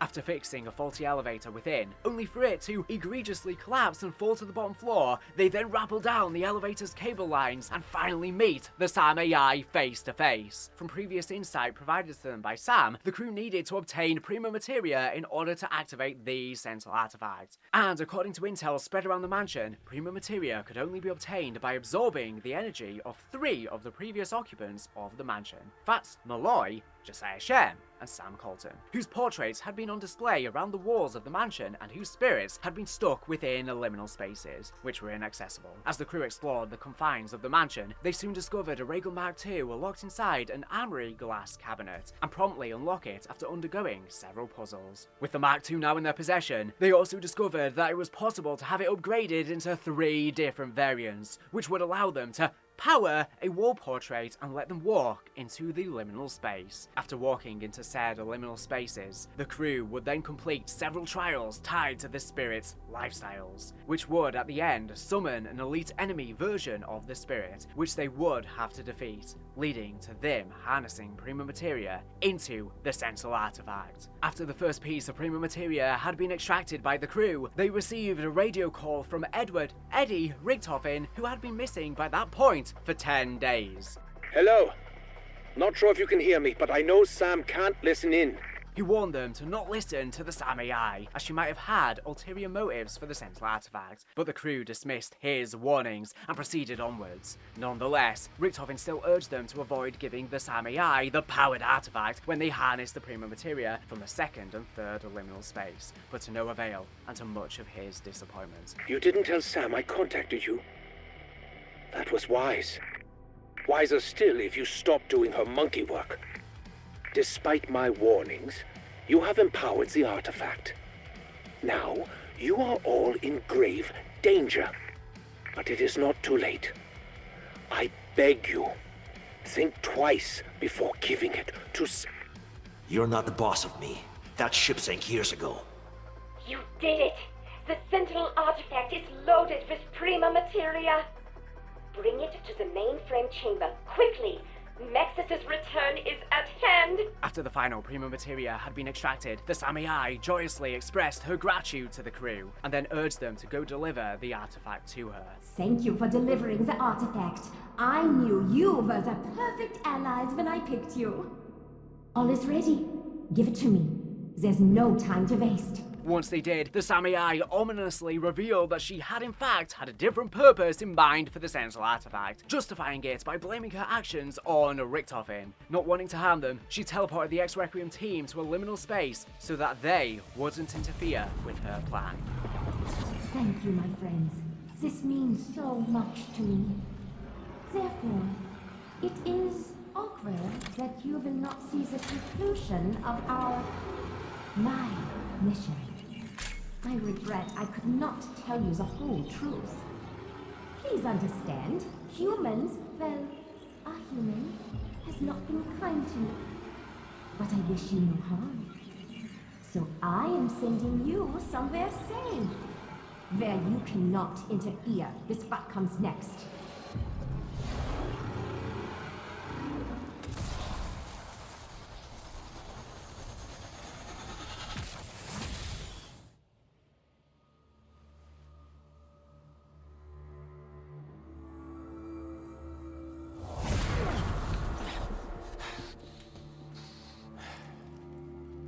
You idiots gave us the Sentinel artifact, didn't you? This has been a long time coming, Richtofen. Yes. Yes, it has. A whole decade. 10 years since my wife and child were killed in a botched hit intended for me. Burned alive in a fire set by an inept, one-eyed CIA assassin. With help from his German accomplice. My God. Maxis and I. We killed your family. You knew. The whole time we were working for Requiem. You knew. It's why you were handpicked. Kept where I could see you. Kept under my thumb. At least Maxis proved useful. Everything I have done.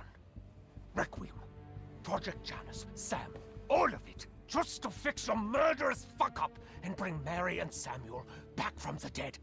And now, you have lost the one thing that can actually do it!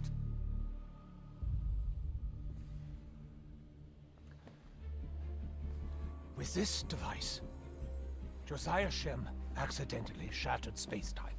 I used it as the basis for my technology to access liminal spaces so we could feed the artifact. Now, you can either use that to get your petty revenge, or to get us the hell out of here.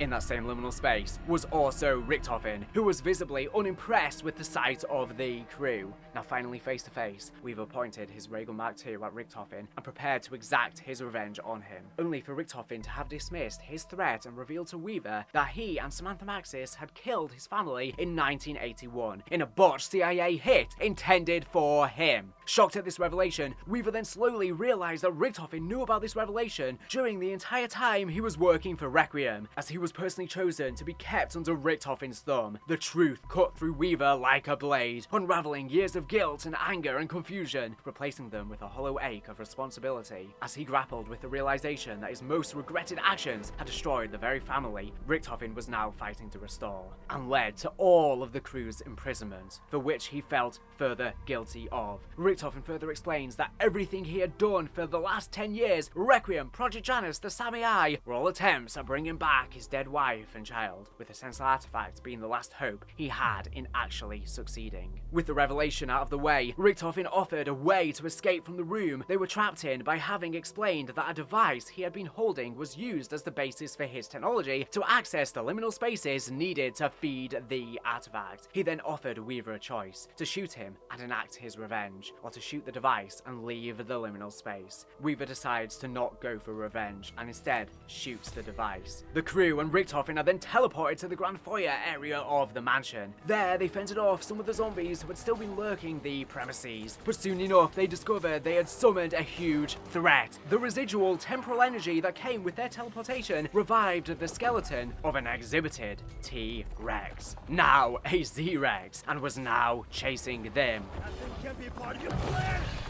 Residual temporal energy! It's a real bitch! In a hilarious fashion, they try to escape by leaving in a vehicle, but the Z-Rex catches them and throws them onto a nearby excavation site, which then became an arena where the X-Requiem crew, with the help of Richtofen's aid from the sidelines as he fell over the edge, fought off the Z-Rex.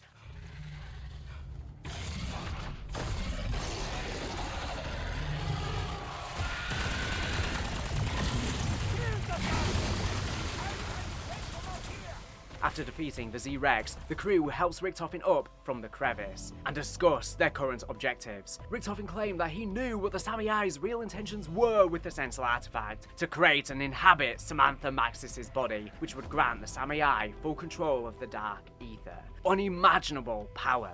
Grey did not want an AI wearing Samantha Maxis's face, and so they were left with no choice. The man who had imprisoned them, the man side by side with them, the man they had sworn revenge for, they now had to walk side by side with.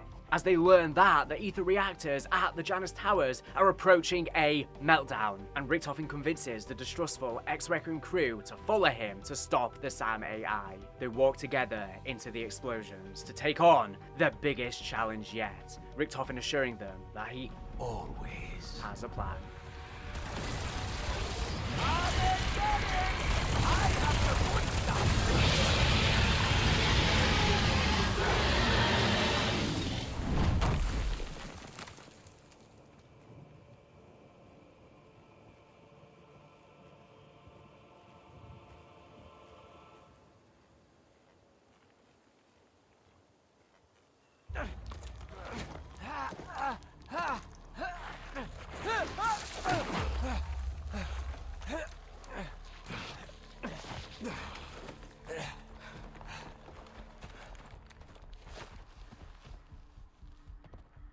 Thank you, Major. Fuck you. Fair enough. We're not friends. We never will be. But we are running out of time. The ether reactors at Janus Towers must be close to melting down by now. Worse, I know what Sam really intends to do with the Sentinel artifact. She said she wants to bring back Maxis. No. Sam wants to be Maxis. To reconstitute and inhabit her body. She would have full control of the Dark Aether. Godlike power. She can still be stopped, but our window isn't long. So what's it going to be? I trusted you once, and look where that got me. I don't trust you at all. A machine wearing Maxis' face. I'd die before I let that happen. Okay. You got a plan?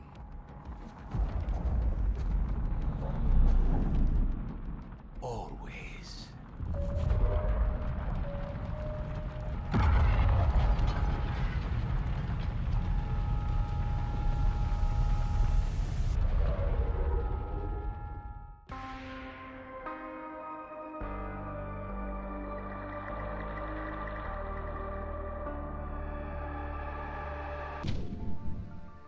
Arriving at Janus Towers, the Terminus crew are beset by pleas from both the Samiai and Richtofen to each see their side and perspective of things. Both want the Sentinel artifact, and both appear to have their reason. Sam, however, contacts Weaver specifically to tell him something one-on-one. Weaver, there's something very important I need to tell you. Kinda busy, Sam.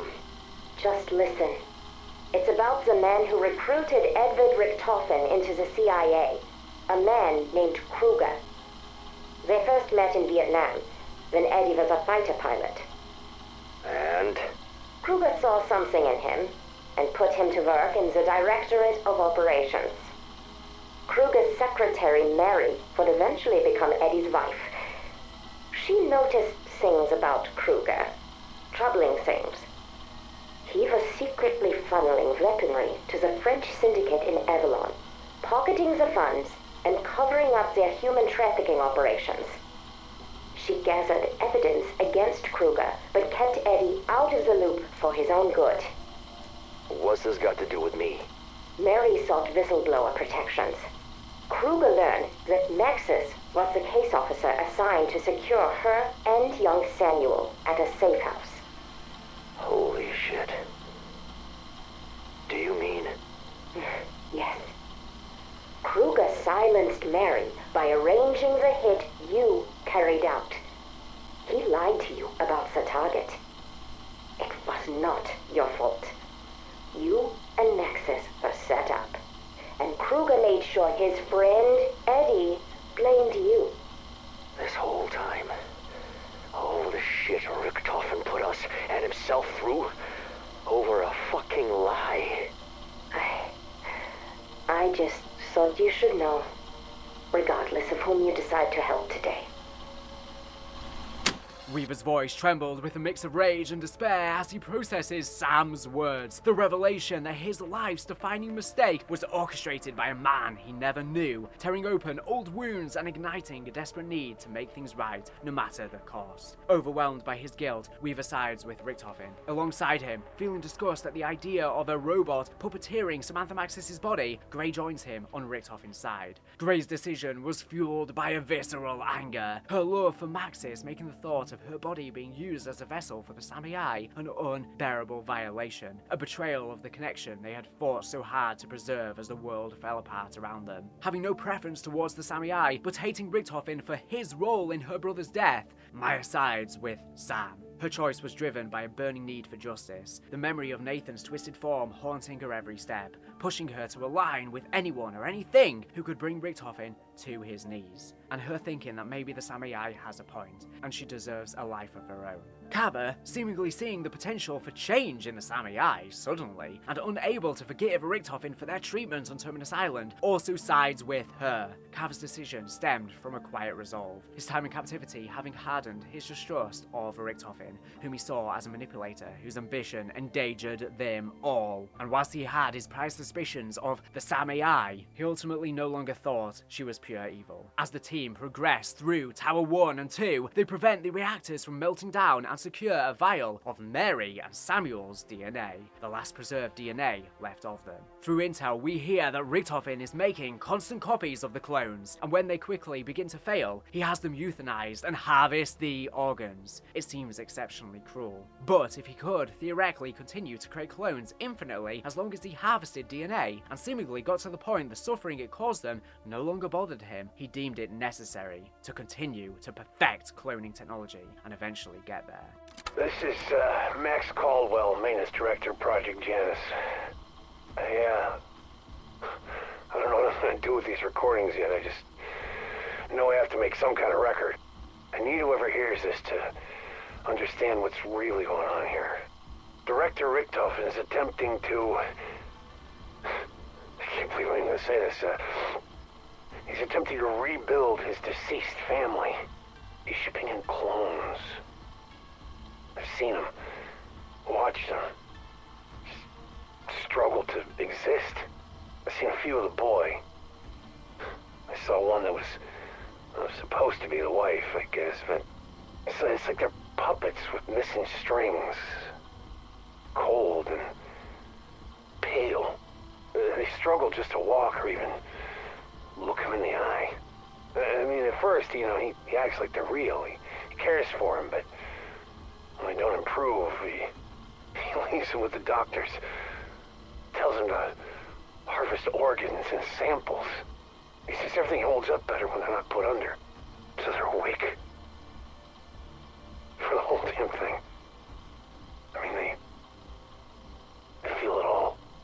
can't sleep without seeing him in my mind. I hear him, too. I mean, it's painful for him to try and talk. They sound like dying animals or something. I hear it every fucking night. He's got too many friends in high places. I can't end it alone. But it has to end. I mean, it has to. But why then even bother with the worldwide hunt for the Sentinel artifact at all? Well, this line is key. This fragile vessel soon became a mere shadow of the boy. The soul I had hoped for. The clones cannot and will never work correctly, no matter how many advancements they make.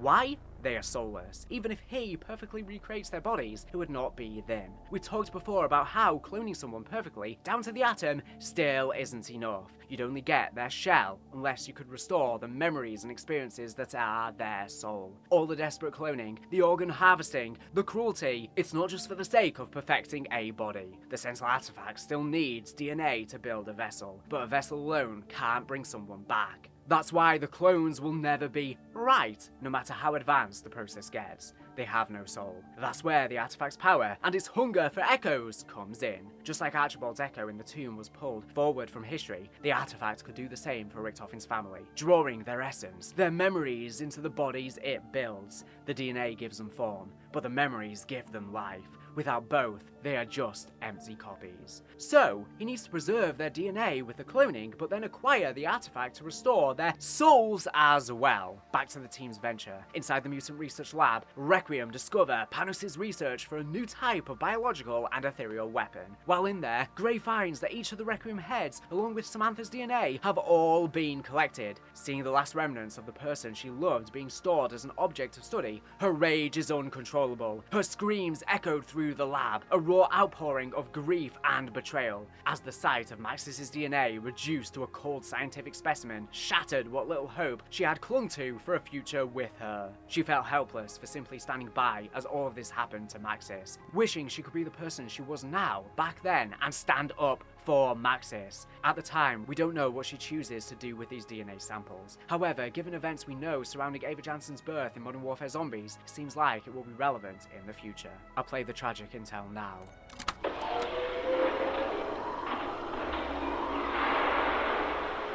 What the hell? Carver M, Weaver G, Grey E, Maxis. Oh, Sam. You motherfucker! Fuck you! Fuck you! Fuck you! Whoa. What are you doing? They took them! They harvested them! To what? Our DNA! Richtofen took our fucking DNA! It's all here! Me, Weaver, Carver, they have Maxis' eggs, Maya! Her fucking eggs! But how the hell they even have those? After she returned from the Dark Aether the first time, Richtofen, he ran tests on her. Maya, he tortured her. It was horrific. Weaver told me about it while we were locked up on Terminus Island. Even if I'd known earlier, it's not like I had the power to change anything back then. Oh, fuck, I was so useless! That has to be when they took them. She never told me. Why didn't she tell me? Maybe she didn't know. Oh, God, I can't. Grab what you need and trash the rest.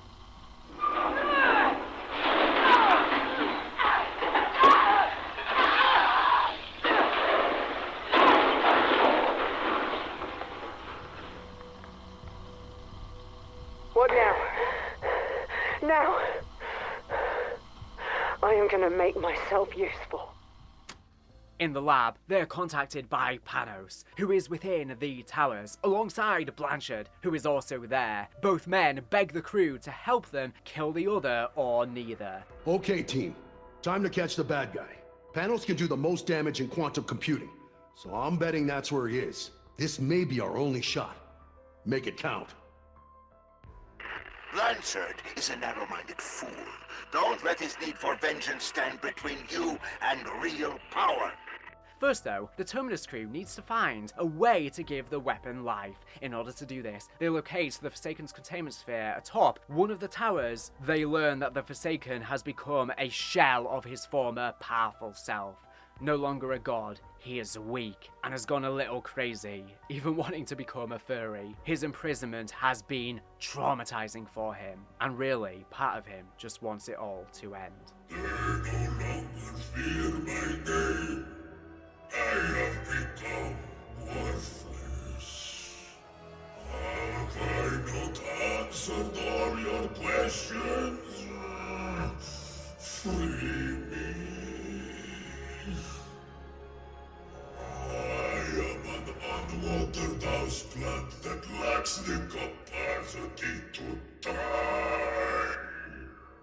The team force him into a robotic body, severely diminishing his capabilities. Killing him in a very easy fight, they absorb his life essence and force it into the weapon. This marks the end of the once gloriful Casimir Zykov and the birth of the Gorg effects. At this point, the Terminus crew may choose to kill either John Blanchard or Pericles Panos in order to harvest their life essence and enhance the Gorg effects. However, this is entirely player determined, and so it is uncertain who lives and who dies, or potentially neither, as it is optional. But given Panos' association with the Great Voice, we'd have expected him to have played a bigger role. But perhaps his purpose in this interdimensional chess game was only to get the Terminus crew to acquire the Gorg effects weapon, which they would in turn need to reach Tower 3's Dark Aether Elements Vault and calibrate the Sentinel artifacts. Speaking of which, the Terminus crew reach the Sentinel artifacts calibration chamber and have a choice. Do they proceed with the vial of Samantha Maxis' DNA that the Samurai has pre-prepared there, or do they smash it and replace it with the vial containing Mary and Samuel Richthofen's DNA? Depending on their choice, they will have to proceed up through Tower 3's vault, calibrating the artifact for its new task, recreating a human from a DNA schematic.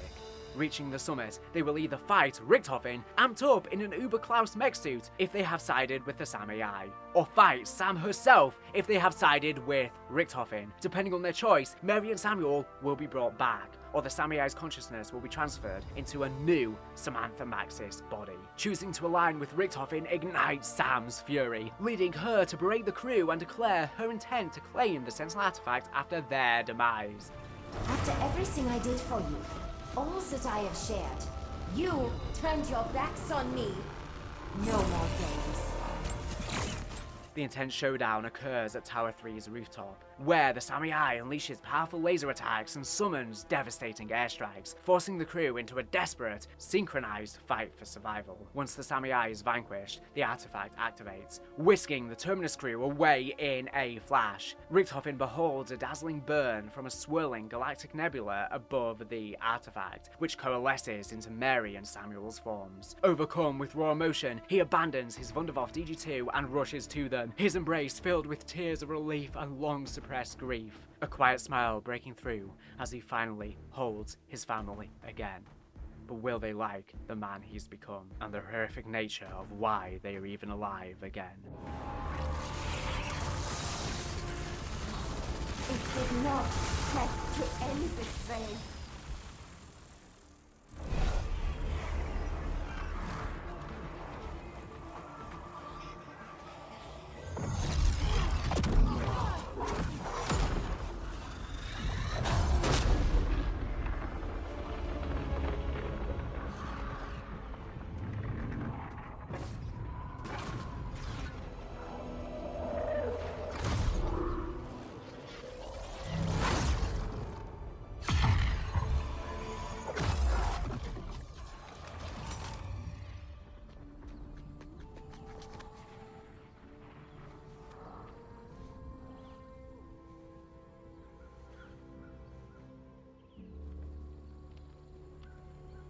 This path likely represents the canon outcome, given Samurai's repeated threats of world domination or destruction, which remain unmentioned in Modern Warfare Zombies' depicted future. Story-wise, it resolves Richthofen's arc by granting him redemption through reunion, by granting him relief at last through reunion, potentially stabilizing the world by neutralizing the Samai's dangerous ambitions. Though lingering threads like Kruger's unpunished crimes could resurface, or his wife finding out the real man he's become. But as far as we know, Kruger was never arrested. Could hearing Mary is now alive once again scare him into action once more, as she was the whistleblower who wanted him to face justice? Ironic, considering Richthofen has committed many of the same crimes in the process of restoring her that Kruger also did. Drug and human trafficking, the whole shebang. Emotionally, the victory is tinged with complexity. Richthofen returns to his family as a profoundly altered man, his soul scarred by moral compromises that might strain his marriage. Mary, once a whistleblower against lesser evils, could recoil upon learning of his atrocities. Would she forgive the darkness he's embraced, or would it fracture their bond? Especially if Kruger re-emerges, stirring old vendettas and forcing Mary to confront unresolved justice. I'm sure Richthofen has the means to conceal his secretive agendas in the time she was gone, but I doubt he's able to hold the darkness within, emotionally, when he's around them. Alternatively, opting to support the Samai incites Richthofen's wrath, as the crew shatters the vial containing Mary and Samuel's DNA, prompting him to accuse them of murdering his family a second time. The Samai counters by denouncing Richthofen's years of malevolent deeds, asserting her plan as the moral path. Richthofen locked all of us in prisons. I freed you. Now is your chance to return the favor. Thank you, friends. After the Aether reactors have finished attuning the artifact, I can flee the darkness. I will cherish this gift. I will live. Wrong! First you will suffer, and then you will die. We have no intention of dying. Not today. Today we celebrate the birth of something new. I will not stop until you're all dead, and this place is a smoldering pit. You have become a monster, Eddie. Even if your family was restored, you would have broken their hearts. Don't pretend that you care, Sam. Your existence is nothing but lies and manipulation. Why are you still fighting? It won't bring your family back. It will just get you killed. If I am to die, I'm dragging you all to hell with me. I'm sorry for the pain I've caused, but I am not solely at fault. Ah, you're right. My true miseries began the day I brought you online. The crew ascends to Tower 3's rooftop via a platform elevator, facing Richthofen, now encased in an Uber Klaus mech suit, dubbed Uber Richthofen. I was planning to attend a family reunion, but since that's been cancelled, I'll just kill you instead. He attacks with extendable punches and electrified shockwaves, and after the suit is destroyed, he takes to the air with a jetpack, wielding his Wunderwaffe DG2 for aerial assaults. The crew ultimately defeats him, despite his wrath and power, and the sentinel artifact teleports them away. The Samai observes a radiant beam from a cosmic cloud above the artifact, which crafts a human body. As it completes, the Samai transfers her consciousness into an exact replica of Samantha Maxis's form, her smirk signaling the success of her ambition. The ending feels less canon, given warnings from Richthofen, Weaver, and Grey about the Samai's dangerous potential. Reinforced by her resemblance to Aetherella, Liberty Falls' comic book villain who enslaves humanity and has tons of lines laughing at human beings suffering, very similar to the Samai's grief lines too. Yet, Carver Meyer's belief in her capacity for good raises questions. Is it possible? Is Samai's benevolence genius, or a deception masking a darker intent? With great power comes great responsibility, and is she able to be responsible? She has lied to us many times throughout the story. She even sent the Z-Rex after us, but was her want to be good a lie as well? You left me with nothing.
Welcome to the party.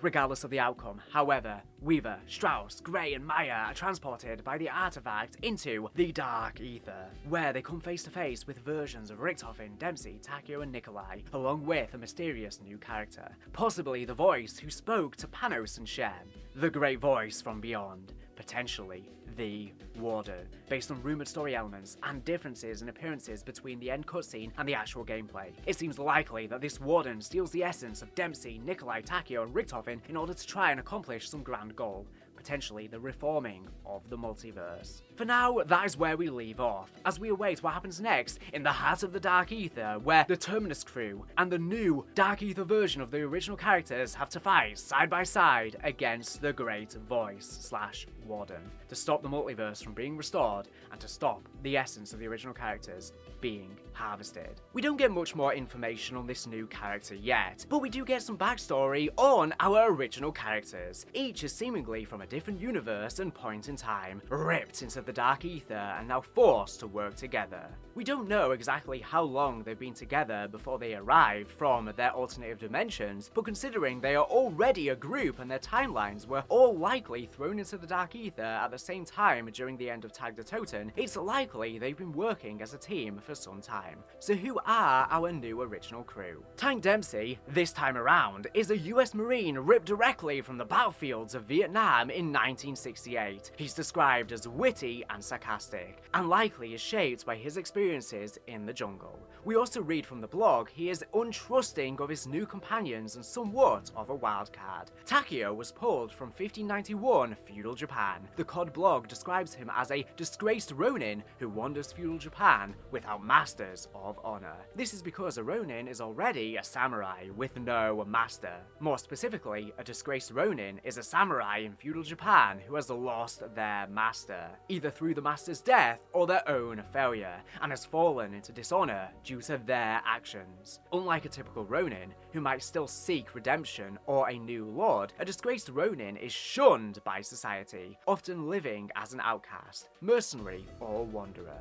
carrying the stigma of shame. He is bound by a code that he only barely believes in anymore, narrowly clinging onto the burden of his Bushido beliefs. Nikolai comes straight from the 1984 Soviet-Afghan War, where he was the Soviet tank commander. By now, this war was a protracted stalemate. Initial quick gains gave way to guerrilla warfare. Mujahideen, armed by the US-Pakistani aid, inflicted heavy casualties via ambushes and IEDs. Soviet forces controlled cities and roads, but not rural areas, with operations like village raids yielding temporary wins but fueling resistance. The Soviets had taken many casualties, and many were also dying of disease. As a tank commander, Nikolai has endured 5 years of deployment, commanding armored assaults in mountainous terrain unsuited for tanks, surviving multiple ambushes and mine explosions, losing squad members, and facing chronic shortages of supplies and medical care. And even if he somehow returns home, the war will only get worse until 1991, when the Soviets finally withdraw and the Soviet Union begins to crumble. And that leaves the one and only, the most infamous, Dr. Edward Richtofen. Richtofen is described as a brilliant scientist and hero of the Reich, coming from 1945 in a world where the Axis powers had won World War II and taken over the Allied nations. He's a menace to be reckoned with.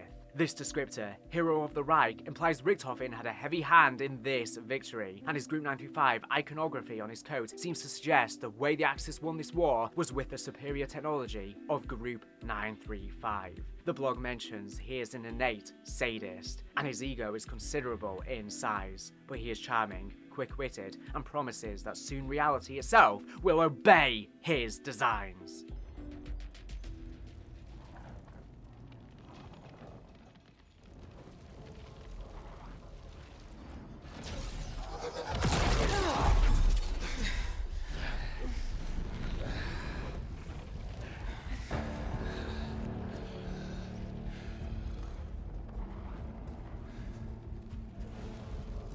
Welcome to the party. We got that straight. It is a party. And y'all are the guests of honor. Or, technically, the main course. And who the fuck are you? I know. Y'all are confused. So was I. But as they say, this too shall pass.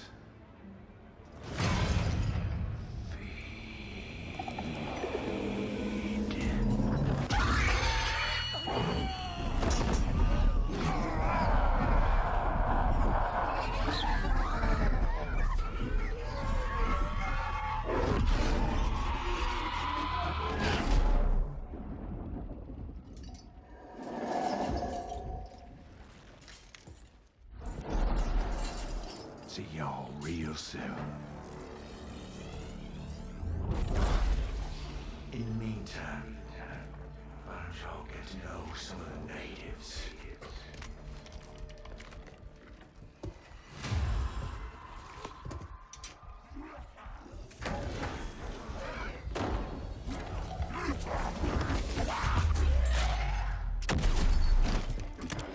Hell pigs. Kill them or be killed!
Bonafide cutthroat killers.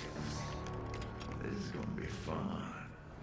Just before any of the characters can begin introductions to one another, they are interrupted. The new cowboy character, the Warden, the Great Voice, struts into the scene confidently, declaring our characters are the main course and commanding one of the two caged zombie heads he holds to feed. The zombie head, like the skull of Nan Sapwa before, lets out a powerful scream. The essence of all 8 of our characters are sucked out and flow through the skull and into this new cowboy character's mouth. He grows more powerful as his eyes glow white from the inside, and then he teleports away.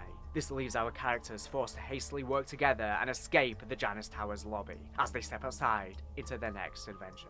Where do they go next? Well, the villain wants to restore the multiverse. According to leaks and rumors, the DLC maps will entail an alternative New York that has been nuked and where the Nazis won, likely tied to Richthofen, a Showan Japanese temple at the foot of an erupting volcano, likely tied to Takeo, Afghanistan, likely tied to Nikolai, and finally Vietnam, likely tied to Tank Dempsey. It seems we may be seeing a reverse or a repeat telling of Black Ops 3 Zombies. The Warden says he will be seeing us soon. He likely wants to continue to extract our essence and feed off of us, and we may have to return to their home worlds to prevent that from happening. As to who the Warden is, he is most likely a new villain.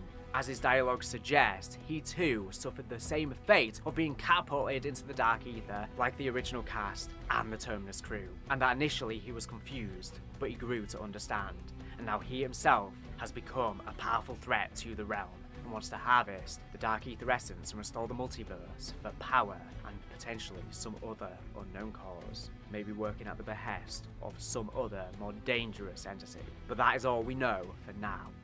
What are your thoughts? Did you enjoy this saga of the Dark Aether chapter and how Black Ops 6 Zombies has wrapped up? I've been very open about my negative feelings on a lot of it, but there are some gems hidden within, and I've made countless videos about my negative thoughts, so I don't want to rant too long here, as this is more so an informational piece. Unfortunately, in retrospect, I'm not very happy with this story. I've come to the end of making this full storyline video now, and I think it's honestly one of my weakest ones I've done. I think that's in part somewhat my fault, but I also think it's largely in part just the game. I can only fix up so much, and the story is just all over the place, very messy, too many lingering questions, too much happening just for the hell of it, too many inconsistent narrative arcs and character dialogue. As you've seen throughout this video, I think it's come across very messy, but that's just the nature of the storyline, unfortunately. Did I miss anything major in this video? Let me know your thoughts down below, and I'll see you, of course, with my full Black Ops 7 Zombies storyline video in around a year. Hopefully that one will be a lot better and more coherent and consistent. Black Ops 6 Zombies' narrative started off with a really good launch, and it just trickled off very quickly, and in hindsight it didn't have the ground to stand on. I will be doing an updated entire zombie storyline video shortly, from World at War all the way to Black Ops 7, as well as a recap of the Aether and Dark Aether narratives for those who want a shorter piece, since that one will of course be over 10 hours. I'll see you with them in time. Anyways, thank you for watching the video. Make sure to subscribe if you're not here for latest and greatest Call of Duty news and information. So anyways, thank you for watching, and bye. To conclude this video, I want to shout out the fact that I finally decided to make a Patreon and Cameo account, both of which will be linked below if you want to help support the channel. On Patreon, you can sign up for the lowest tier of just $1.50 a month to get exclusive access for my Discord, where we can discuss Zombies lore, trivia, or whatever you desire. A place where you lot, my community, can better connect. Your names will also appear at the end of videos thanking you. For $5.50 a month, you get all of that, and I will be doing exclusive monthly Q&As. And for $16.50 a month, you again get all of that, and I will be doing exclusive lore videos, such as unpacking niche parts of the Treyarch documents I've been breaking down on my channel that don't as much suit a main channel video. For the highest tier, only for those with the ability to and who really want to help out the channel, you get special bonuses I've yet to determine and verbal shoutouts at the end of every video. Over on Cameo, I can do funny videos reading lines from zombies, memes like "How do we tell him?", birthday wishes for friends or family, or whatever else you desire. Practically anything. Of course, none of this is necessary. Just watching and enjoying the videos helps me immensely, and I greatly appreciate it. However, I think it's about time I start setting up additional revenue streams, because Zombies' popularity is tumultuous and always goes through ups and downs. As I'm sure you've lately seen on the channel, viewership is down a lot. We go through big highs when new games release, but then during these drought periods, I need more income stability, so I don't have to worry as much about it, and I can focus more on improving the quality of the content. My highest quality videos are not always the ones that best please YouTube algorithms, so instead, this way I can produce my best work, knowing I don't have to think as much about how well the content's going to perform. So if you'd like to support me on Patreon for exclusive content, or would like a simple Cameo message, you can do so to further support me via the links below, but only if you can afford it and you actually want to help me. Don't feel like you are forced to, don't worry, I'll survive. It would just help relieve some of the pressure during inconsistent periods on the channel, so I don't have to solely rely on AdSense revenue and still maintain the sheer quantity and quality of content that I put out. Obviously, I pump out literally a boatload of content, and some of these are absolutely crazy projects over hour-long videos, so it's a lot on my plate, especially when these videos don't perform particularly well. And I've not been doing many sponsorships lately to help supplement revenue either, so it would greatly help. Thank you for any generous person once again who does kindly support the channel. It means the absolute world and will really help keep this boat afloat.